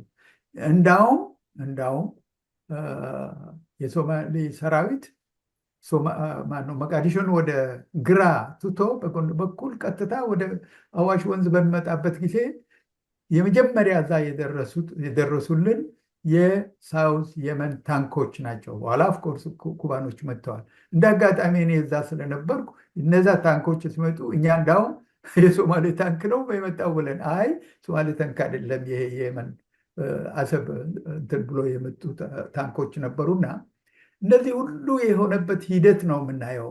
አንዱ አገር የራሱን ብሔራዊ ጥቅም ለማስከበር ከሀገሮች ጋር የሚያደርገው ትብብር፣ ቃል ኪዳን፣ ስምምነት ወዘተርፈ መዓት ነገሮች ናቸው።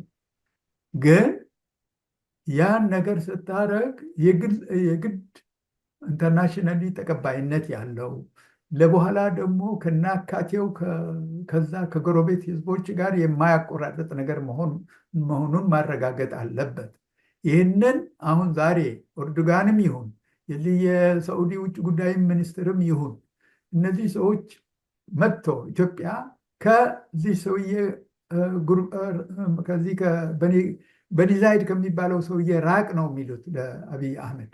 ራቅ ማለት አትጠጋው ብቻ ሳይሆን የሱ እቅድ ውስጥ አትግባ ነው።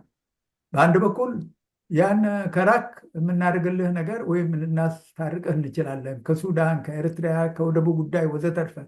ማትረቅ ከሆነ ደግሞ በአንተ ላይ የምናደርሰው ነገር ይኖራል ነው። ሌላ ትርጉም የለውም። ፕራይም ሚኒስትሩ እንዳሉት ጠይብ ኤርዶጋን የዚህ የኢትዮጵያና የቱርክ የገቢ ንግድና ውጭ ንግድ 1 ቢሊዮን ብር ይደርሳል ብሎ በዛ መልክ አልገባንም እኛ። ያ አይደለም የሆነው። የመጣው ለፖለቲካ ነው፣ ያስተላለፈው የፖለቲካ ምልክት ነው፣ ማነው መልእክት ነው። ይሄ እስከሆነ ድረስ ዓለሙ የሚያይበት ጊዜ እነዚህ በቤንሻንጉል ወይም በዚህ በማንጊኖ በተባለው ቦታ የትሬኒንግ ካምፕ ከላይ ከሰማይ በዚህ በሳተላይት ታይቶ ኢትዮጵያ እንደዚህ እያደረገች ነው ብሎ በሚገለጥበት ጊዜ ያን ነገር ምንድን ነው ብሎ ወይም እንዳልከው የለንበትም ወይም አለንበት ከማለት ይቅር ያ ሳተላይቱን ያመጣውና ያጋለጠው ሰውዬን የመባረር ውስጥ ነው የገባ ነው። ይሄ ደግሞ ይህን ያህል ፖለቲካም አይደለም ለማለት ነው እና ትንሽ ወሰብሰብ እያለ ነው። አንዳንድ ሰዎች ለመንግስት ውግንና ያላቸው ስለዚህ ጉዳይ ምን ይላሉ? ሱዳን፣ ሳውዲ አረቢያ፣ ግብፅ በመሆን ሱዳን ስል የአልቡርሃንን ወገን ማለት ነው። ያው ኢንፋክት ዩኤንን የሚያውቀው መንግስት እሱን ነው። በእነሱ በኩል የተመሰረተ አሰላለፍ አለ። ኢትዮጵያ ደግሞ በታላቁ ኢትዮጵያ ህዳሴ ግድብና ቀይ ባህር ላይ ለምታነሳው ጥያቄ ከአርኤስኤፍ ጋር ወግና በተጻራሪ የተሰለፉትን ኃይሎች ብትገዳደር ምን ችግር አለው የሚል ጥያቄ ያነሳሉ። ምን ይላሉ እርስዎ? ትክክል ነው። ግን ምን መሰለህ አየነው እኮ አገሮች በብሔራዊ ማነው ኢንተረስታቸው ዙሪያ ይወዳጃሉ፣ ይሰባሰባሉ፣ ስምምነት ይፈጥራሉ፣ ቃል ኪዳን ይገባሉ ወዘተርፈ። ይሄ ያለ ነገር ነው። ነገር ግን ያ ነገር እንዴት ነው አንተ ባላንስ የምታደርገው? ለማስፈራሪያ አድርገህ በኋላ ደግሞ እነሱ ይህንን እንዳያደርጉ ታደርጋለህ። በዚህ ሂደት አሁን ማን ነው የሚከስረው ብለህ ነው የእንትን ስሌት ነው የምታደርገው፣ የሂሳብ ስሌት። አድቫንቴጁ ምንድን ነው፣ ዲስአድቫንቴጁ ምንድን ነው ብለህ ነው። እንደዚህ ደግሞ የሚያደርጉ የዚህ 4 5 የሚሆኑ ውጭ ፖሊሲ የሚያጠኑ ኢንስቲትዩቶች አሉ ኢትዮጵያ ውስጥ፣ ውጭ ጉዳይ ውስጥ ካለው ጀምሮ ሌሎች። ነገር ግን እነዚህ ነገሮችን አናይም። የነዚህ ጥናት ተጠንቶ በዚህ መልክ ቀርቦ የኛ ውስጥ ይህንን ማድረግ አለብን ይህንን ማድረግ የለብንም ብሎ እነሱ ቢያቀርቡ እና ቢስተካከል ወለን ጉድ ያው እንትን ትላለህ። ነገር ግን ከዛ ውጭ ከነሱ ጥናት ውጭ አንድ ሰው ተነስቶ ለምሳሌ ፕራይም ሚኒስተር አንድ ጊዜ ላይ እኔ የውጭ ጉዳይ ሚኒስተር ቢሆን 60 ኤምባሲዎችን ወደ 30 እንትን ቀንሳቸው ነበር ብሎ በማግስቱ ያን ተግባራዊ ነው ያደርገው። ይህንን ብዙ ጊዜ ተናግረናል። እና ይህንን ስታረግ ያ በጥናት ላይ ተመስርቶ የሚደረግ ፖሊሲ ሀሳብ ከሆነ ወለንጉድ ይሄ እንግዲህ አይተናል። ሱዳን ነፃ ከወጣች ጊዜ ጀምሮ ያ ሁሉ ምናምን ባክግራውንድ ሰጠናል። በሌላ በኩል ደግሞ ማነው ኩዴታዎች ሱዳን ላይ ሲደረጉ እንደገና ወደ ሲቪል መንግስት የሚመለሱበት ሂደት ነበራቸው ሱዳኖች።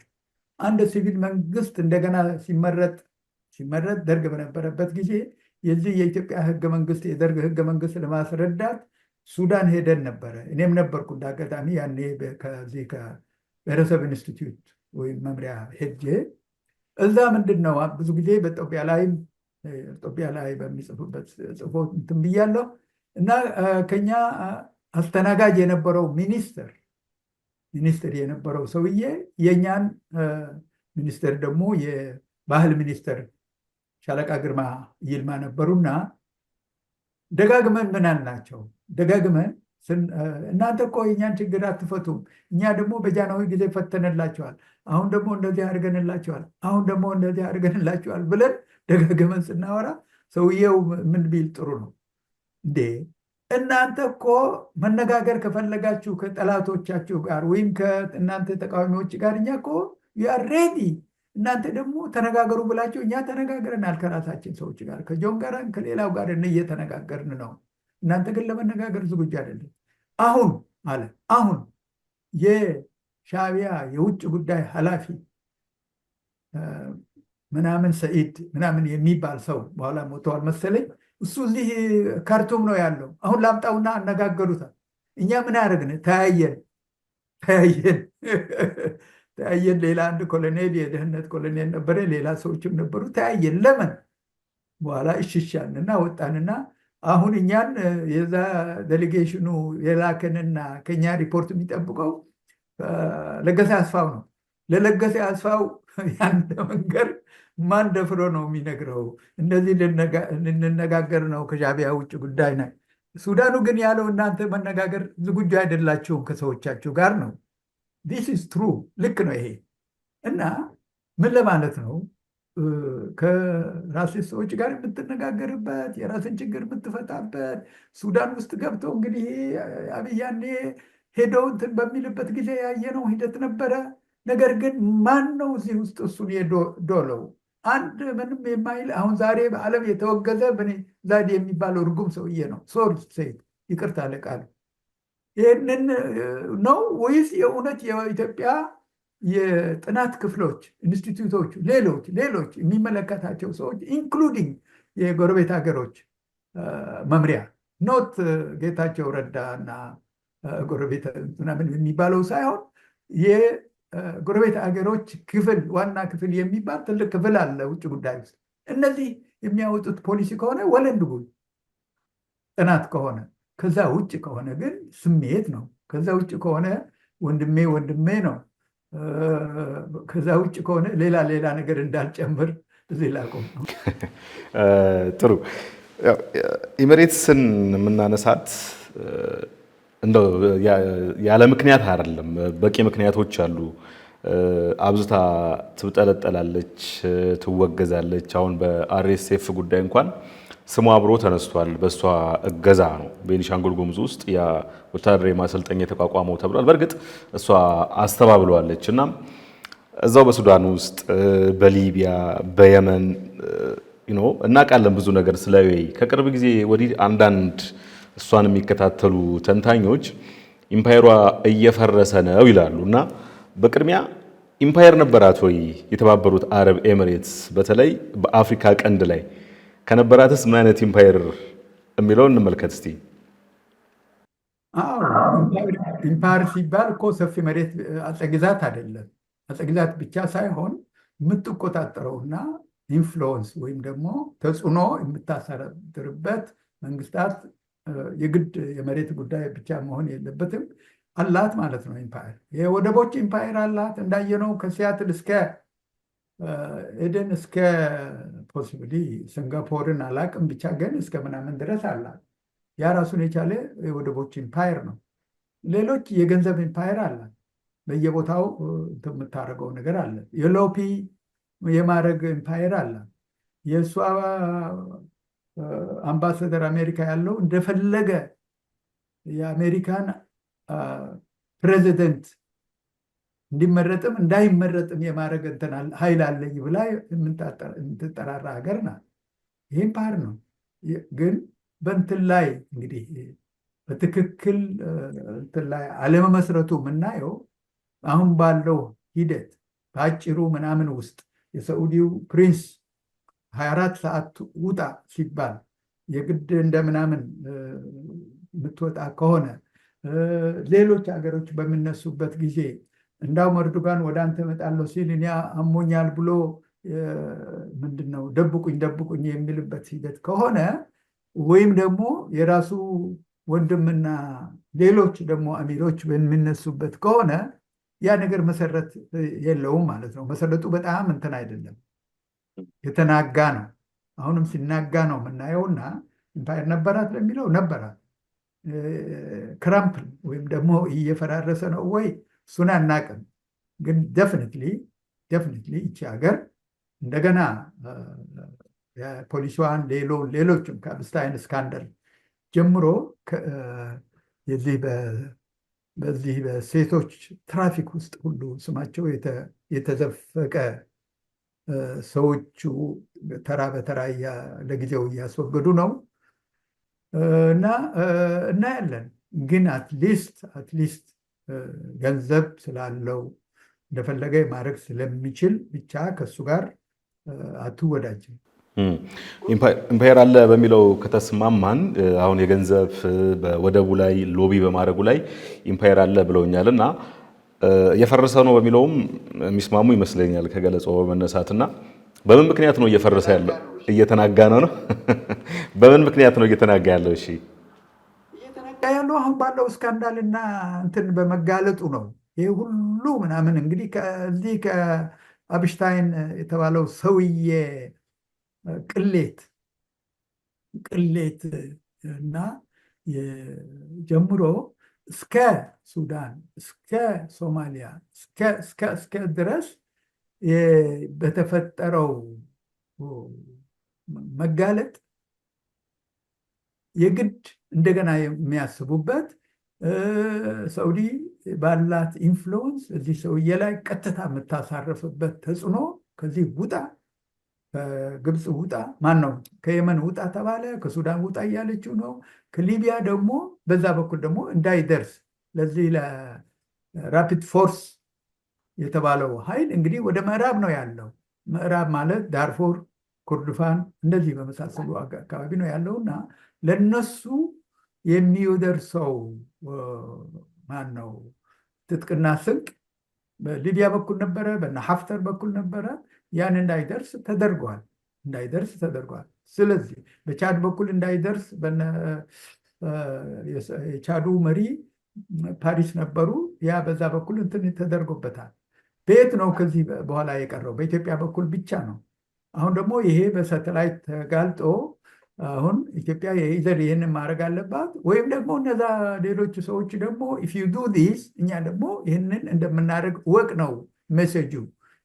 የሳዑዲው አሚር ሚኒንግ የውጭ ጉዳዩ በአሚር ፈርሃን ወይም ደግሞ በቱርኩ መሪ ጠይብ ኤርዶጋን ይህ ሁሉ እንግዲህ መሰጅ ነው። በእነዚህ መሰጆች ኦልሬዲ እዚህ ውስጥ ገብተናል። እኛ በሚድል ኢስት ግርግር ውስጥ ገብተናል። ከዛ ውጭ አይደለንም። በምንገባበት ጊዜ ደግሞ ጠላትና ወዳጅ የመምረጥ የአንድ መንግስት ኃላፊነት ነው። ያን አሰላለፍ ነው እንግዲህ የእንትንህን እንድታስጠብቅ የሚያደርገ። ይህንን እንግዲህ በጃንሆይ በደርግ በወያኔ ጊዜ አይተናል እንደዚህ አሰላለፎች። እነዚህ አሰላለፎች ደግሞ ይበልጥ ያን ነገር ኢትዮጵያን አንድነት ወዘተርፈ የሚያስጠብቅበት ሂደት ውስጥ ነው ወይም ደግሞ የባሰ ችግር ውስጥ ሀገሪቷ የምታዘፍቅበት ሂደት ውስጥ ነው ያለው። ስለዚህ የኢትዮጵያ መንግስትም ቆም ብሎ እንዲያስብ የማድረጊያ እንትን ይመስለኛል። ግን እኔ ምን ያህል እንግዲህ መሐመድ በን ዛይድ የተባለው ሰውዬና የእሱ የዚህ የወደቦችና የመተላለፊያ የመቆጣጠር ኢምፓየር ምን ያህል እንትን እንዳለው ያይና እነዛ ግን አሁን ቀይ ባህር አካባቢ የቀይ ባህር ጸጥታ የሚከበረው በዳርቻ ሀገራት ናቸው ካሉ ባይ ዴፊኒሽን ኢትዮጵያን ውጭ ነው የሚያደርጓል። ዳርቻ ሀገሮች ሲባል ካን ኢቭን አድ እስራኤልም፣ ምክንያቱ በእንትን የተወሰነ ፓርት አላት በባህሩ ላይ ቀይ ባህር ላይ ካልነው አቀባ የሚባለው። ስለዚህ እነዚህን ሀገሮች ነው የምትጨምረው። ዳት ኢንክሉድስ ኤርትራ፣ ዳት ኢንክሉድስ ግብፅና ሳውዲ አረቢያ እና ሱዳን ወዘተርፈ የመንም በነዛ ላይ ተመስርታ እንትናዋን የምታስጠብቅ ከሆነ እኛ ደግሞ በዚህ በናይል አካባቢ ያሉት አገሮችን አስተባብረን በናይል ዙሪያ ነው የምንሰባሰበው እና የምንሰበስባቸው ልክ በመለስ ዜናዊ ጊዜ እንደነበረው እነዛን ሀገራት ከአንተ ጎን ይቆማሉ ማለት ነው። ያኔ ማንን ነው ከዛ ውጭ የምታደርገው? አትሊስት እዚህ በወንዙ ላይ እንትን የሌላቸው ሀገሮች የወንዙ ምንድነው ተፋሰስ ሀገሮች ኤይደር ከታች መጨረሻ ወይም ከላይ ወይም ደግሞ እንደኛና ሱዳን በመሀል ያለን እነዛ አይነት ትፈጥርና ያን ቃል ኪዳን እና ያን ስምምነት ነው እንግዲህ እንትን በአቅሙ እንኳን በማነው ኃይለማርያም ደሳለኝ በዛ ሱዳን ሄዶ ከማነው አልበሺር ጋር ይመስለኛል የተፈራረሙት ስምምነት ነበር። ያን ስምምነት በምን መልኩ ነው እንዴት ነው እንትን ተግባራዊ ማድረግ ያልተቻለው? ሱዳን ከኛ ጋር ቆማ ነበረ። ለምንድን ነው ሱዳን ከእንትን ጋር የቆመችው? ከግብፅ ጋር የቆመችው የተፋሰሰ ሀገር ናት። እና የዚህ ወደ ውሃ ክፍፍሉ ፎር ይርስ ደግሞ የውሃ ክፍፍል በምን መልኩ ሲደረግ እንደነበረ እና የሁሉ እንግዲህ መፈተሽ ይኖርብናል። ይታወቃል እኮ ይታወቃል። ስለሚታወቅ እነዚህን ነገሮች እንደገና እኔ ወት ልክ ይሄ ሳይታሰብበት የሚደረግ ውሳኔ አንድ ማን ነው ግብፅ ላይ ቆመ በማታውቀው ቋንቋ ማን ነው አሲሲ ማን ነው ማልልኝ ብሎ ሲያስምል አትሊስት አስተርጓሚ ጠርተ ምንድን ነው የሚለው? ወላሂ ወላሂ ላደረር ምናምን አረብኛ እንግዲህ በግብፅ ውሃ ችግር ላይ ችግር እንደማልፈጥር ነው እኮ በል የሚለው። ያን ሳታውቅ እንግዲህ ከሱ እንደምናምን ምትል ከሆነ ምንም ፖለቲካ ሆነ። አም ሶሪ ቱ ሴይ እና እነዚህ የሆኑ ነገሮችን ነው የምናወራውና ይህንን ወንድሜ ሳይሆን ይሄ የተባለው ወንድም ምን ውስጥ እንዳለ ወቅና አሁን ይህንን ፖሊሲዎች በትክክል እንደገና መመርመር መቻል አለብን ነው። ከዛ በኋላ ልክ የኢትዮጵያን ሉዓላዊነት የኢትዮጵያን ብሔራዊ ጥቅም የሚያስከብር ስምምነት ከሚመስልህና ከሚመለከተውና ይሄን ይሆናል ከምትለው ሰው መንግስት ቃል ኪዳንም ስምምነትም ሜሞራንደም ኦፍ አንደርስታንዲንግም ሌላም መስማማት ትችላለህ፣ ግን አውቀህ የምትገባበት መሆን አለበት ነው ባጭሩ። ያንስ ጥሩ ጋሽ አሁን የአርኤስኤፍ በቤኒሻንጉል ጉሙዝ ውስጥ ወታደራዊ ማሰልጠኛውን መክፈቱ ለአልቡርሃን ወይም ለብሔራዊ ጦሩ ኢትዮጵያ ላይ ጥቃት መሰንዘርን ተገቢ ወይም ህጋዊ እንደ ወታደራዊ ኢላማ አድርጎ ቢወስድ ስህተት ነው ሊባል ይችላል?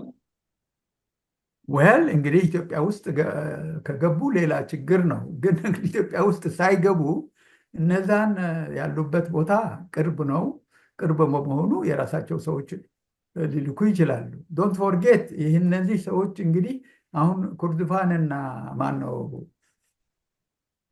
ወደዛ ወደ ማነው ወደ ምዕራብ ያሉት አገሮች ወይም አካባቢዎች ነው የሄዱት። እዚህ ግን በጣም ከፍተኛ የሆነ የዚህ ብሉ ናይል የሚባለውን ግዛታቸው ነው እንትን የሚያደርጉት። እዚህ ሚኒንግ ዋዲ መደኒ ያኔ ይዘው ነበረ እነሱ። ዋዲ መደኒ ትልቅ ከተማ ነው። ኦልሞስት እንጃ ሶስተኛ ወይም ምናምን ከተማ ሊሆን ይችላል። በዚህ በሱዳን ደረጃ ከፍተኛ የሆነ የእርሻ ምናምን ያለበት ነው። ያ ነው እንግዲህ እነዚህ ሰዎች ከዛ ለሱዳን እንትን የሚፈጥሩት። እነዚህ ላይ ኤይደር የጸረ ኢትዮጵያ ኃይሎችም በማስተባበርም ይሁን ወይም ደግሞ በራሳቸው ምናምንም ይሁን ወይም ደግሞ በሰማይ በምታደርግበት ጊዜ የግድ ወደ ኢትዮጵያም እየተጠጋ ትመጣለህ። እዚህ ላይ ደግሞ ገርድ ወይም ደግሞ ሪናይሰንስ ዳሙ ያለበት ከዛ ሩቅ ያልሆነ ቦታ ስለሆነ ብዙ ኢትዮጵያ ብሔራዊ ጥቅም ላይ እንትን ታደርሳለህ። ይሄንን ጊዜ ያኔም እንደዚህ አይነት ስምምነት በምናደርግበት ጊዜ ፐርሰናል በሆነው ጉዳይ ውስጥ አንድ የዚህ የደርግ ወይም የመንግስቱ ኃይለማርያም እንትን ላሳይ። የመንግስቱ ኃይለማርያም መንግስት ወይም የደርግ መንግስት በመጨረሻ ጊዜ ከዚህ ከደቡብ የመን ከነበረው ስምምነት በተለይ አሊ ናስር መሐመድ የተባለው ፕሬዚደንት የደቡብ የመን የነበረው ያን የሁለት ሀገራት ነበሩ። ያ ሰውዬን ለማገዝ ከአሰብ ሰራዊት ወይም ደግሞ ምንድን ነው የሚባለው የባህር ጦሮች ልኳል። እንዳጋጣሚ ሲላኩ መጀመሪያ ቀን በንፋስ ወይም በምናምን ምንድነው በማዕበል ምክንያት ተመለሱ ማለት ነው። በሁለተኛው ቀን ሲሄዱ ያ የአሊ ናስርን ለመርዳት የሚሄዱበት የአሊ ናስር ዋና አገር ወይም የእሱ ትውልድ ቦታ አብየን የምትባለው ሲላኩ ያ ሰራዊት የለም። ለምን? ምክንያቱ ከላይ እንትኖቹ ናቸው የመቷቸው ሶቪየቶቹ። በዛን ዘመን ሶቪየቶቹ ደግሞ በሌላ በኩል የኛ ወዳጆች ናቸው። ምን ማለት ነው እንግዲህ ሶቪየቶቹ ከአሊ ናስር ጋር ሳይሆን ከአሊ ናስር ተቃዋሚዎች ጋር ነው የቆሙት። እኛም አናቅም ማለት ነው። ከዛ በኋላ ምን ሆነ? በነገራችን ላይ ያኔ እንግዲህ ለዛ በባህር ለሄደው ለእግረኛ ሰራዊት ዋናው አለቃው ያኔ ብርጋዴር ጀነራል አሊ ሐጂ የሚባለው የሀረር ሰው ነው። በኋላ ከዚህ ከምጽዋ መያዝ ከምናምን ጋር ስሙ ሲነሳ የነበረው ታስታውሳለህ ሰውዬ ነው። ፖለቲካ ኮሚሳሩ አሁንም የሀረር ሰው ነው። እሱም አምባሳደር ምናምን ሁሉ ሆኖ ነው በኋላ እንትን ያለው ሻምበል ወይም ሻለቃ ፋይሰል ዩሱፍ የሚባል ነው። እነዚህን አድርጎ ግን ኦልሬዲ እነሱ በማግስቱ በሚደርሱበት ጊዜ ሶቪየት ዩኒዮኖቹ በሰማይ እንትን አድርጓቸው ማለት የገዛ ወዳጃችንም ምን አይነት እንትን እንዳለውም አላወቅንም ማለት ነው። ያ ነገር እንትን ሲሆን ደግሞ ሰው ተላከ ከየት ከአዲስ አበባ ይህንን መልእክት ለማድረስ ለማን? ለኖርት የመን አሊ አብደላ ሳሌሕ ለሚባለው ሰውዬ።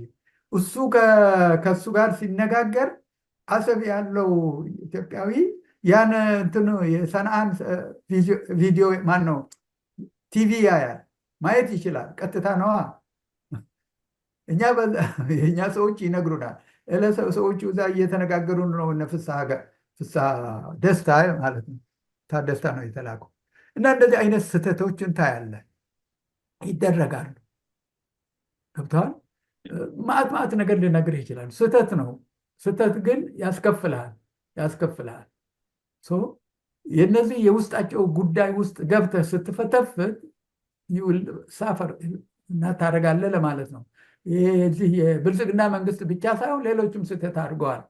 የጃንሆይን መንግስት እናያለን። ደፍኒትሊ ጃንሆይ አዝማች አስፖስብል ማን ነው ምንድን ነው ዘመነገደ ይሁዳ ምናምን ተብሎ ያ ሁሉ ሲጠራ እስከ መጨረሻ ድረስ ከእስራኤል ጋር ያላቸው ግንኙነት በጣም በጥንቃቄ ነበረ የሚይዙ።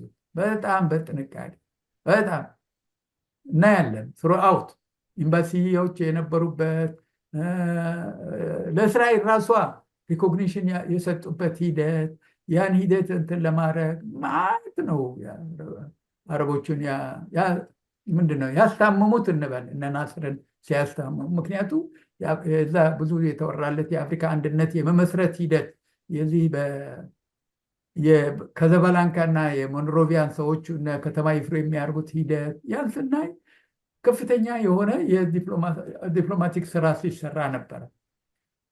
ግን በዚህ በግለሰብ ላይ የተመሰረተ ውሳኔ አሰጣጥ ሁሉ ጊዜ ከስህተት ውስጥ ያስገባሃል፣ ለሀገሪቷም ሌላ ችግር ይሆናል የሚለው ነው ደጋግመን የምናወራው። ዮሐንስ ስለ አርኤስኤፍ፣ ስለ ሱዳን፣ ስለ ኢትዮጵያ፣ ስለ እያነሳን ነበርና የሱዳንን ጉዳይ እዚሁ ላይ ለመቋጨት እንግዲህ ዛሬ እንኳን ይህን ቀረጻ በምናካሄድበት ቀን ዩኤን ያወጣው ሪፖርት ነበረ።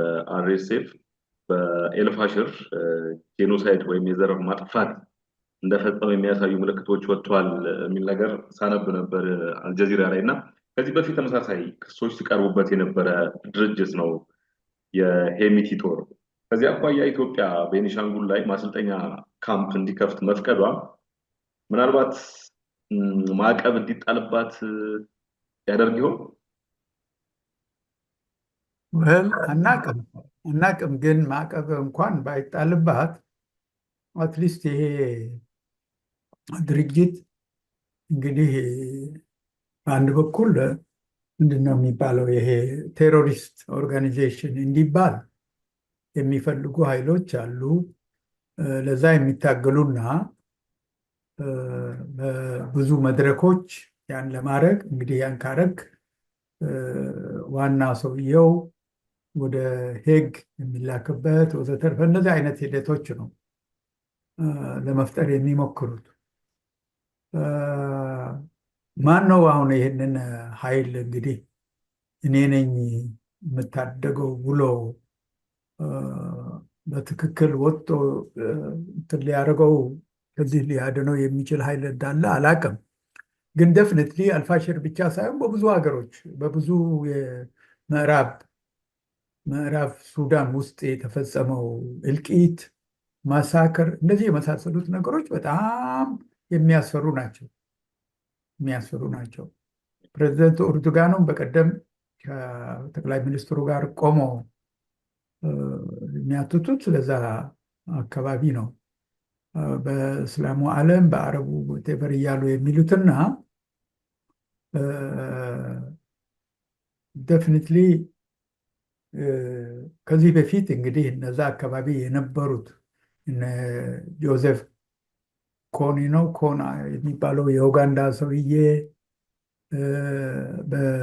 በሚፈለጉበት ጊዜ ትዝ ይልህ እንደሆነ ይሄ ሕመቲ ያኔ የመሳሪያ ሻጭ የዚህ በኋላ እንትን ያደረገው የወርቅ ምናምን ጉዳይ ብቻ ሳይሆን እንደ ጀንጀዊድ መሪ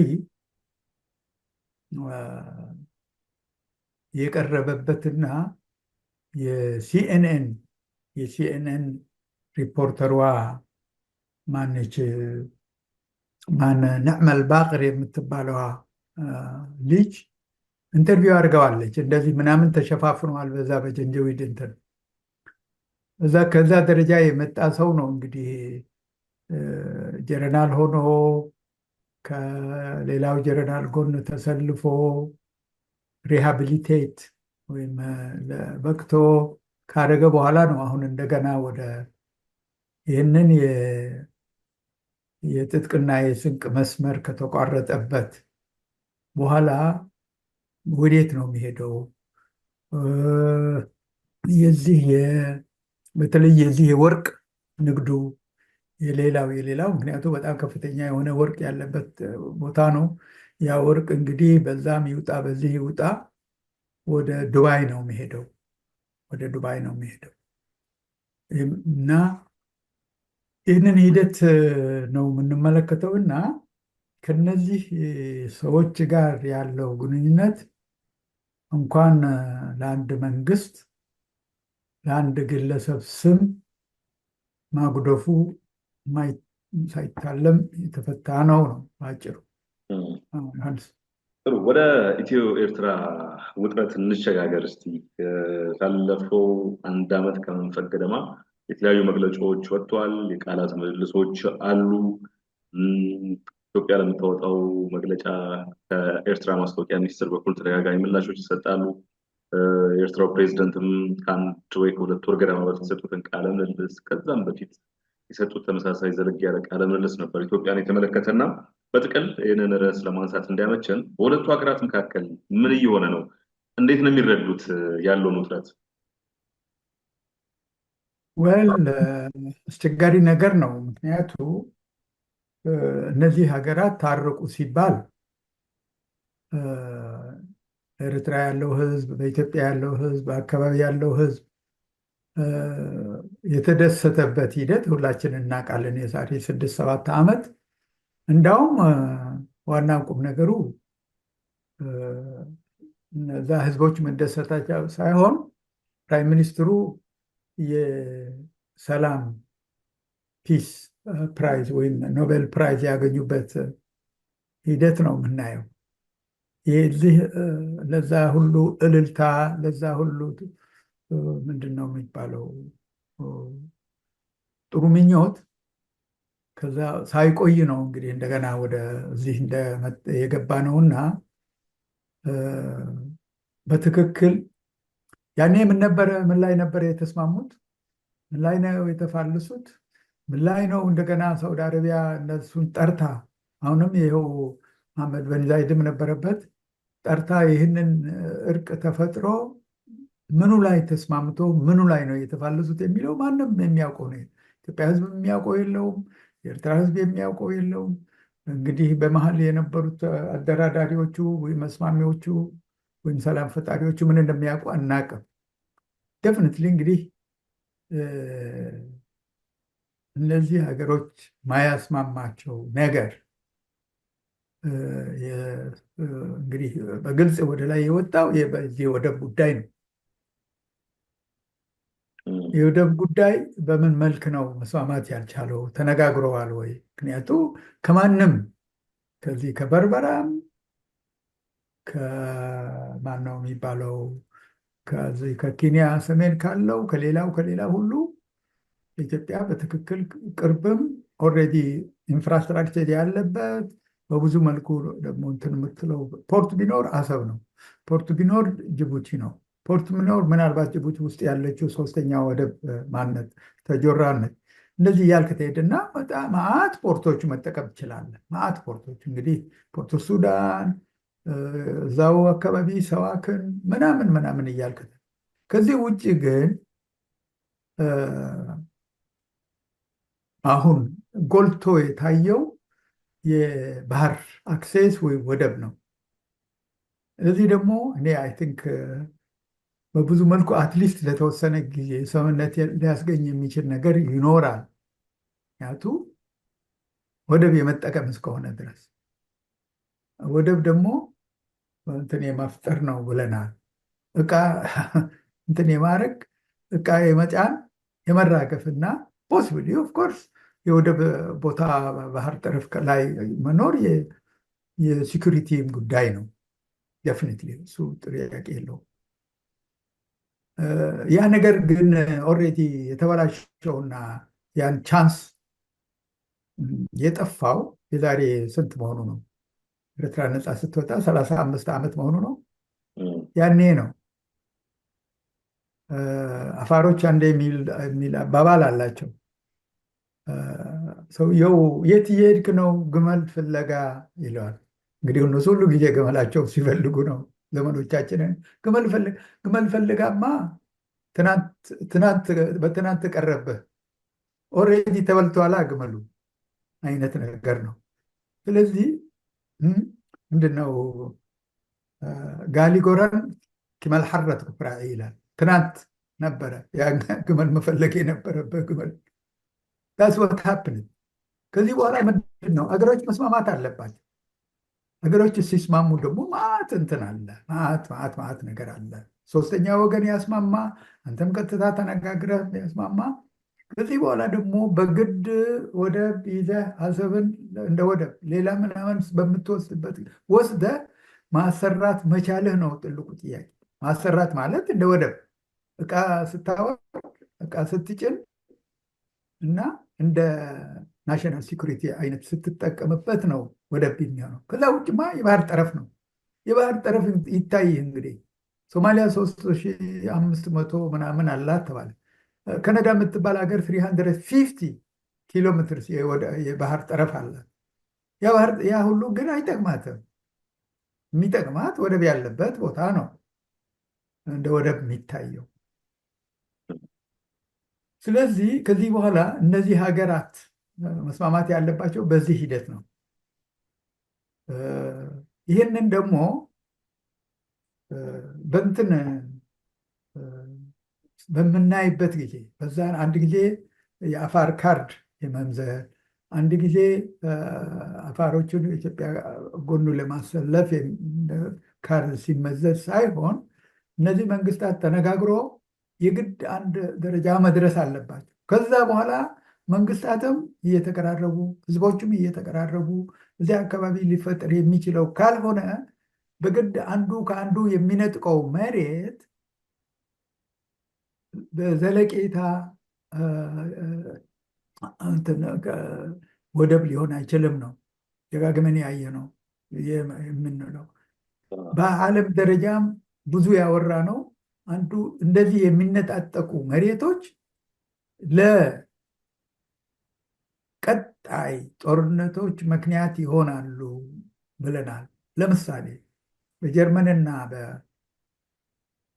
በፈረንሳይ መሀል አልሳስሎሬ የምትባለው አካባቢ በጣም ትንሽ አካባቢ ስንት ጦርነቶች ምክንያት ሆናለች። አንዱ ጊዜ ጀርመኖች ሲነጥቋቸው፣ ሌላ ጊዜ ፈረንሳዮቹ ሲነጥቋቸው፣ እንደዚህ እየተባለ እየተነጣጠቁ እጅ ሲለዋውጡ አይተናል። በሴም ቲንግ ጀርመን ውስጥ ጀርመንና ደንማርክ ምንድነው ማነው ሆልሽታይን ሉስቪግ ሆልሽታይን ነው እንደዚህ የሚባል እንደዚህ ሲነጣጠቁ ነበር። መነጣጠቁ ዋጋ የለውም ነው። ተነጣጥቀህ ደግሞ ልታሰራው አትችልምና የግድ መንግስታት ተባብሮ ተነጋግሮ የስምምነት መድረስ አለባቸው። ከሁሉ በላይ ደግሞ የዛ የአካባቢ ሰው በመሆን ባር ብቻ ሳልሆን የዛ የቀይ ባህር ጽዮ በምትባለው ቦታ ተወልጄ ያደግኩና ኤርትራ ስትባል ደግሞ ቀይ ባህር ነው። የዛ አካባቢ ሰው በመሆኔ አሁን እነሱ ያን ህዝብ አንዱን ሲነጥቁት ሌላው ደግሞ ሲነጥቅ ዋናው እንትኑ የሚሆነው ችግር የሚሆነው ለዛ ህዝብ ነው። ይህንን ጉዳይ የማይገባቸው ሰዎች ብዙ ነገር ሊሉ ይችላሉ። ብዙ ሊነግሩን ከሚችሉት ሰዎች የተሻለ የዛን አካባቢ ያለውን ሁኔታ ስለሚገባን በዚህ ዙሪያ መስማማት አለባቸው። እነዚህ ለሳውዲ አረቢያም ይሁን ቱርክም ይሁን ሌላው እነዚህን ኢትዮጵያ ከሌሎች ጋር እናስማማታለን የሚሉ ሀገሮች ይህንን የግድ ተነጋግሮ መስማማት አለባቸው ባይ ነኝ። ከዚህ ውጭ ሊደረጉ የሚችሉ በወደብ ስምም ይሁን በሌላም ይሁን ከዚህ በኋላ ፈርደር የአገሮቹን ግንኙነት የሚበርዝ የህዝቡን ደህንነት የሚያደርግ አሁንም ከሩቅ የመጣው ጠይብ ኤርዶጋን የዚህ አካባቢ ያለው ህዝብ የሚበቃው መከራ ውስጥ ስለሆነ መከራን አትጨምሩበት ነው ያለው። ስለ ንግድ አይደለም ያወራው እና በዛ መንፈስ እንየው ነው።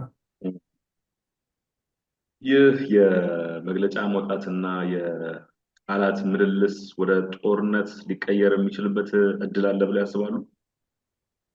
ወል የፕሮክሲው እኮ እያየነው ነው። ፕሮክሲው ማለት የውክልናው አሁን ደግሞ ቀጥታ ፊት ለፊት የሁለቱ መንግስታት ሰራዊቶች በሁለቱ ተሰልፎ የሚያደርጉት ጦርነት ነው የሚሆነው ያ እና ከዛ ውጭ ግን ወደዛ ይሄዳል ወይ? ወደዛ የሚሄዱም እኔ አይመስለኝም። ለጊዜው ግን በዚህ በፕሮክሲ አንዱ የሌላውን ተቃዋሚ ወገን አሰልፎ አስታጥቆ ምንድነው አሰልጥኖ ኦል ዲስ ሊያደርጉ የሚችሉትን ነገር ኦልሞስት እያየነው ነው። ከዛ ውጭ ቀጥታ ሁለቱ መንግስታት ልክ በፈረንጆች 1998 እስከ 2000 እንደነበረው በባድመ ጦርነት እንደሚባለው የሚደረግ ጦርነት እኔ አይመስለኝም፣ ይኖራል ብዬ አልገምትም። ከመጣ ደግሞ ያው ለሁለቱም ውድመት ነው የሚሆነው፣ ለሁለቱ ሀገራት፣ ለሁለቱ ህዝቦች ይኸው ነው። አይመጣም ሲሉ አይመስለኝም ሲሉ ግን በምን ላይ ተመስርተው ነው? ብዙዎች ሲሰጉ ሲጽፉ እመለከታለሁ እና እሱ አይመስለኝም ያሉበት ምክንያት ምንድን ነው? ወል አይመስለኝም ያልኩበት ጉዳይ ከዚህ በፊት ብዙ መድረክ ብየዋለሁ። እንደዚህ አይነት ሁኔታ ውስጥ ሆነ ጦርነት ስታውጅ የአንዱን መንግስት መውደቂያ ያፋጥናል ወይም የሁለቱንም ሊያፋጥን ስለሚችል እንደዚህ አይነት ውድቀታቸው ለመፋጠን የሚመኝ መንግስት ያለ አይመስለኝም። ከዚህ በፊት ያየነው በ1967 የግሪክ ኮሎኔሎች ችግር ላይ ሲወድቁ ከችግሩ ለመናቀቅ በሳይፕረስን ያዟት። ይቺ ሳይፕረስ የምትባለው ቁብሩስ ይሏታል በአረብ። ቁብሩስን ያዟት። ያኔ እንግዲህ ቱርክ መጣ ወይም ግማሹን አስለቀቀቻቸው። ኮሎኔሎቹ ግን ማለቂያው ሆነ። ወደ ታሪክ ትቢያ ነው እንትን የሄዱት የግሪክ ኮሎኔሎች። ምክንያቱም ከመውጫ ስለፈለጉ ወደ ጦርነት ስለሄዱ። ሁለተኛው ጥሩ ምሳሌ የአርጀንቲን ጀነራሎች ናቸው። ጦርነት በፎልክላንድ ምክንያት በእንግሊዝ አወጁ። ያኔ የእንግሊዝ ፕራይም ሚኒስትር ታቸር የምትባለው ማርግሬት ታቸር የምትባለው ሴት የነበረች ከዛ ማስወጣቻቸው። ከዛ በኋላ የአርጀንቲን ጀነራሎች መጨረሻ ሆነ። ስለዚህ መጨረሻውን ሊያፋጥን የሚችል ሰው ካለ ይገባበታል። ያን ከገባው ግን ወይም የሁለቱ ወይም የአንዱ ይሆናል ነው። ስለዚህ ለራሳቸው ጥቅም ሲሉ ወደ ጦርነቱ አይገቡም ነው አይገቡም ነው። ራሽናሊ የሚያስቡ ከሆነ ነው። ሁሉ ጊዜ ፖለቲካ ውስጥ ራሽናሊ የሚያስብ ሰው ይዘህ ነው ሞዴል የምትሰራው። ኢትዮጵያ ግን በዛ በኩል የባህር ወደቡ ልታገኝ የምትችልበት እድል አለ። አሰብን ያው በመንግስት በኩል የሚቀነቀነውን ትርክት ይከታተሉታል ብዬ ተስፋ አደርጋለሁ። በብሔራዊ ቴሌቪዥን ጣቢያም ሆነ ለመንግስት ቅርበት ባላቸው መገናኛ ብዙሃን፣ በወታደራዊ መኮንኖች፣ በሲቪል ባለስልጣናት የሚተላለፈው ሁሉ አሰብን የተመለከተ ከታሪክም ከተፈጥሮም አኳያ የኢትዮጵያ ናትና መመለሱ አይቀርም የሚል ትርክት ነው ያለው እና ታገኝ የምትችልበት እድል አለ።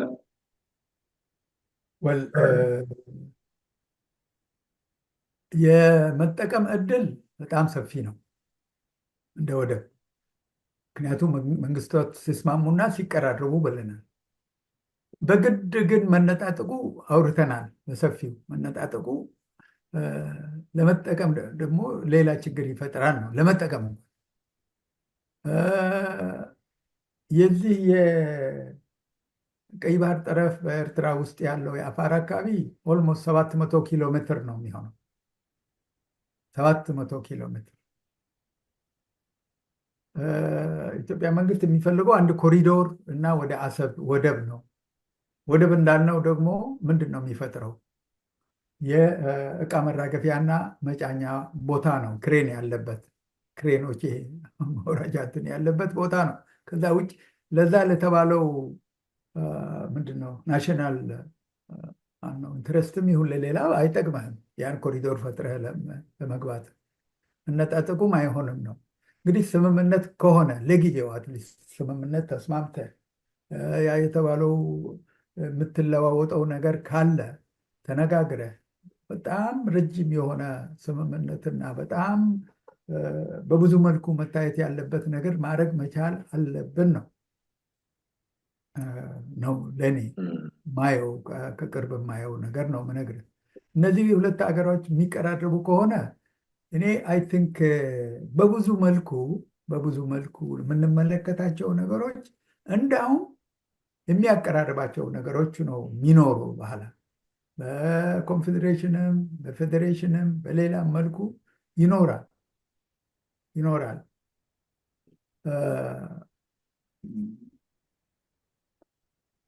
ብዙ ነገር ተነግረዋል። ድሮም በወያኔ ዘመን እንዳው ምናምን እንደዚህ ልንፈጥር ነበረ። አንዱን ይከሳል። ኢሳያስ የሁለቱ ሀገር ፕሬዚደንት ለመሆን ነበረ የፈለገው፣ እነ መለስ አልፈለጉም ወዘተ። ማት ታሪክ አለ የሰማ ነው። ይሄ እንግዲህ ምን ያህል እውነቱ እንደሆነ አናውቅም። ግን ደሪዝ እንትን እነዚህ ሀገሮች ተገንጥሎም አልተገነጠሉም ዴር።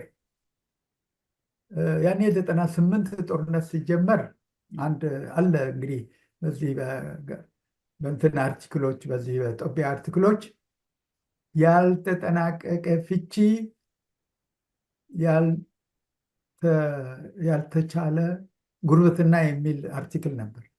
ያልተጠናቀቀ ፍቺ፣ ያልተሻለ ጉርብትናም አልቻልንም፣ ፍቺም አልተፈጠረም። ምክንያቱ ኢንክሉዲንግ ኦል ፒፕል ጆሃርም ሌላም የሚሉት የኤርትራ ጋር ያለን ግንኙነት ከሱዳን፣ ከኬንያ፣ ከጅቡቲ ምናምን ነው፣ ልክ አይደላችሁም ነው። እኔም ልክ አይደላችሁም ነው። ዲስ ኢዝ ሞር ዳን ዳት።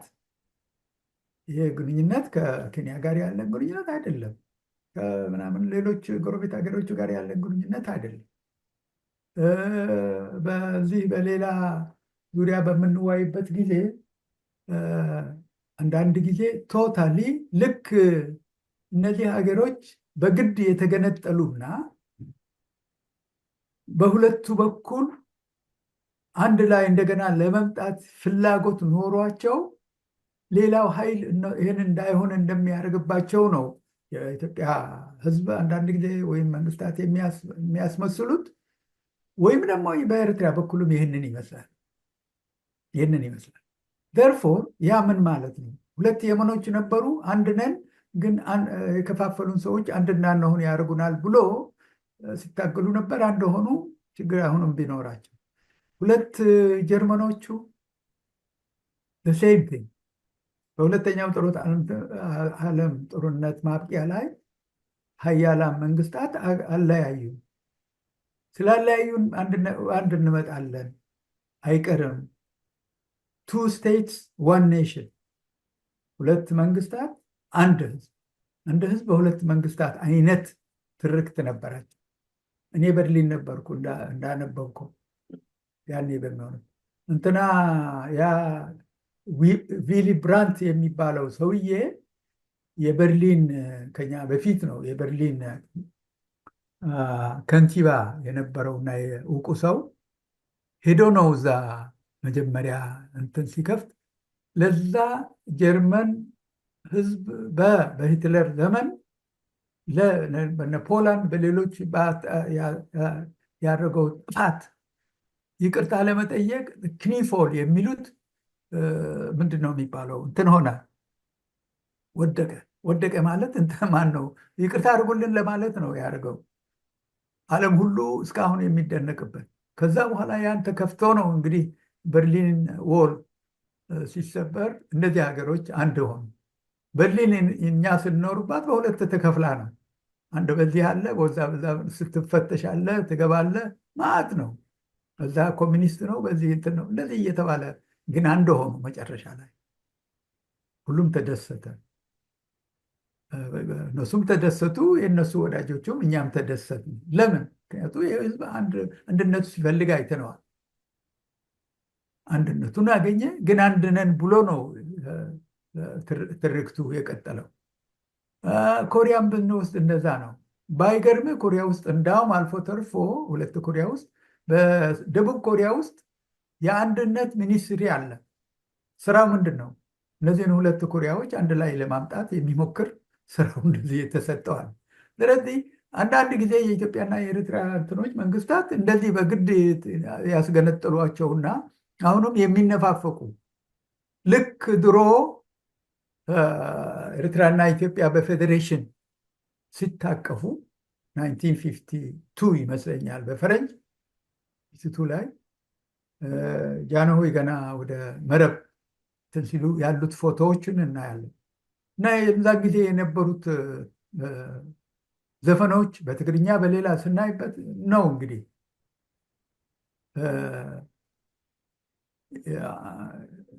ኤርትራ እየጠራችሽ ነው፣ እናቷን እየፈለገች ነው ምናምን የሚል ነገር ነው እንግዲህ አዚፍ።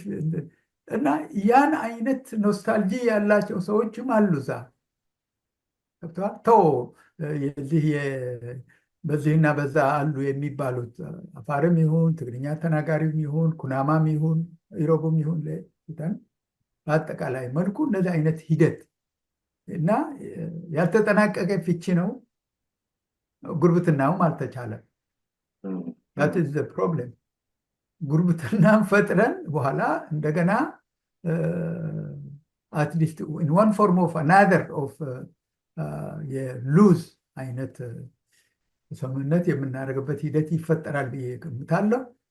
አሁን ደግሞ በሌላ በኩል የምናየው ነገር አትሊስት የኤርትራ ፕሬዚደንት 80 ዓመታቸው ሲያከብሩ አይተናል።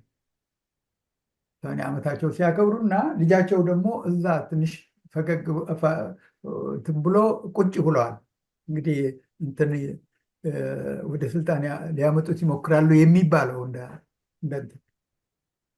ይሄ ደግሞ ራሱን የቻለ ፖዘቲቭ ነው። ለምን ፖዘቲቭ ነው? ዳት ዲስ ማን መዋች መሆኑን አውቆ መሄዱን አረጋግጦ ሌላ ነገር ውስጥ ከመግባት የራሱን ምንድን ነው የሚባለው የሚመጣውን ሌገሲ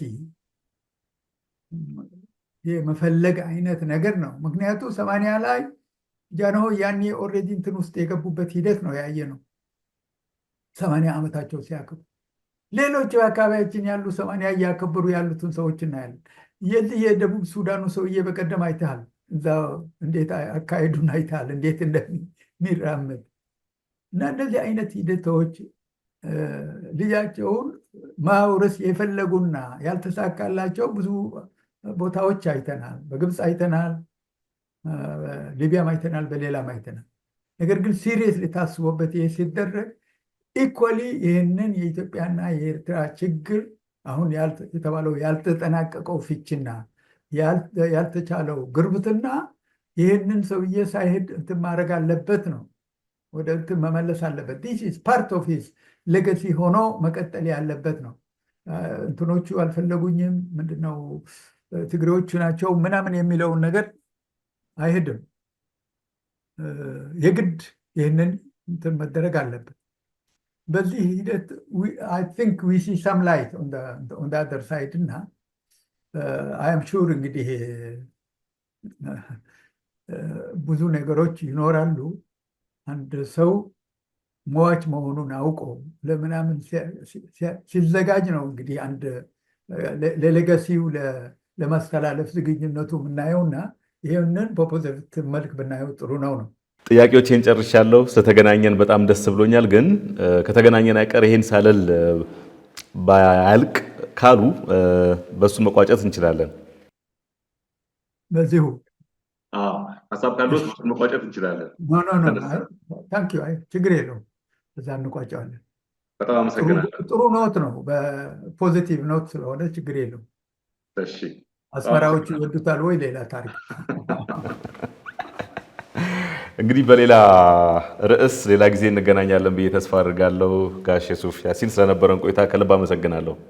ውድ አዲስ ማለዳ ተከታታዮች ወቅታዊ ዝግጅታችን የተከታተላችሁትን ይመስላል። ከካሜራና ከስቱዲዮ ባለሙያዎች ጋር በመሆን ዮሐንስ አሰፋ አብሬያችሁ ቆይታ አድርጌያለሁ። በቀጣይ ከሌላ እንግዳ ጋር በሌላ ርዕሰ ጉዳይ እንገናኛለን።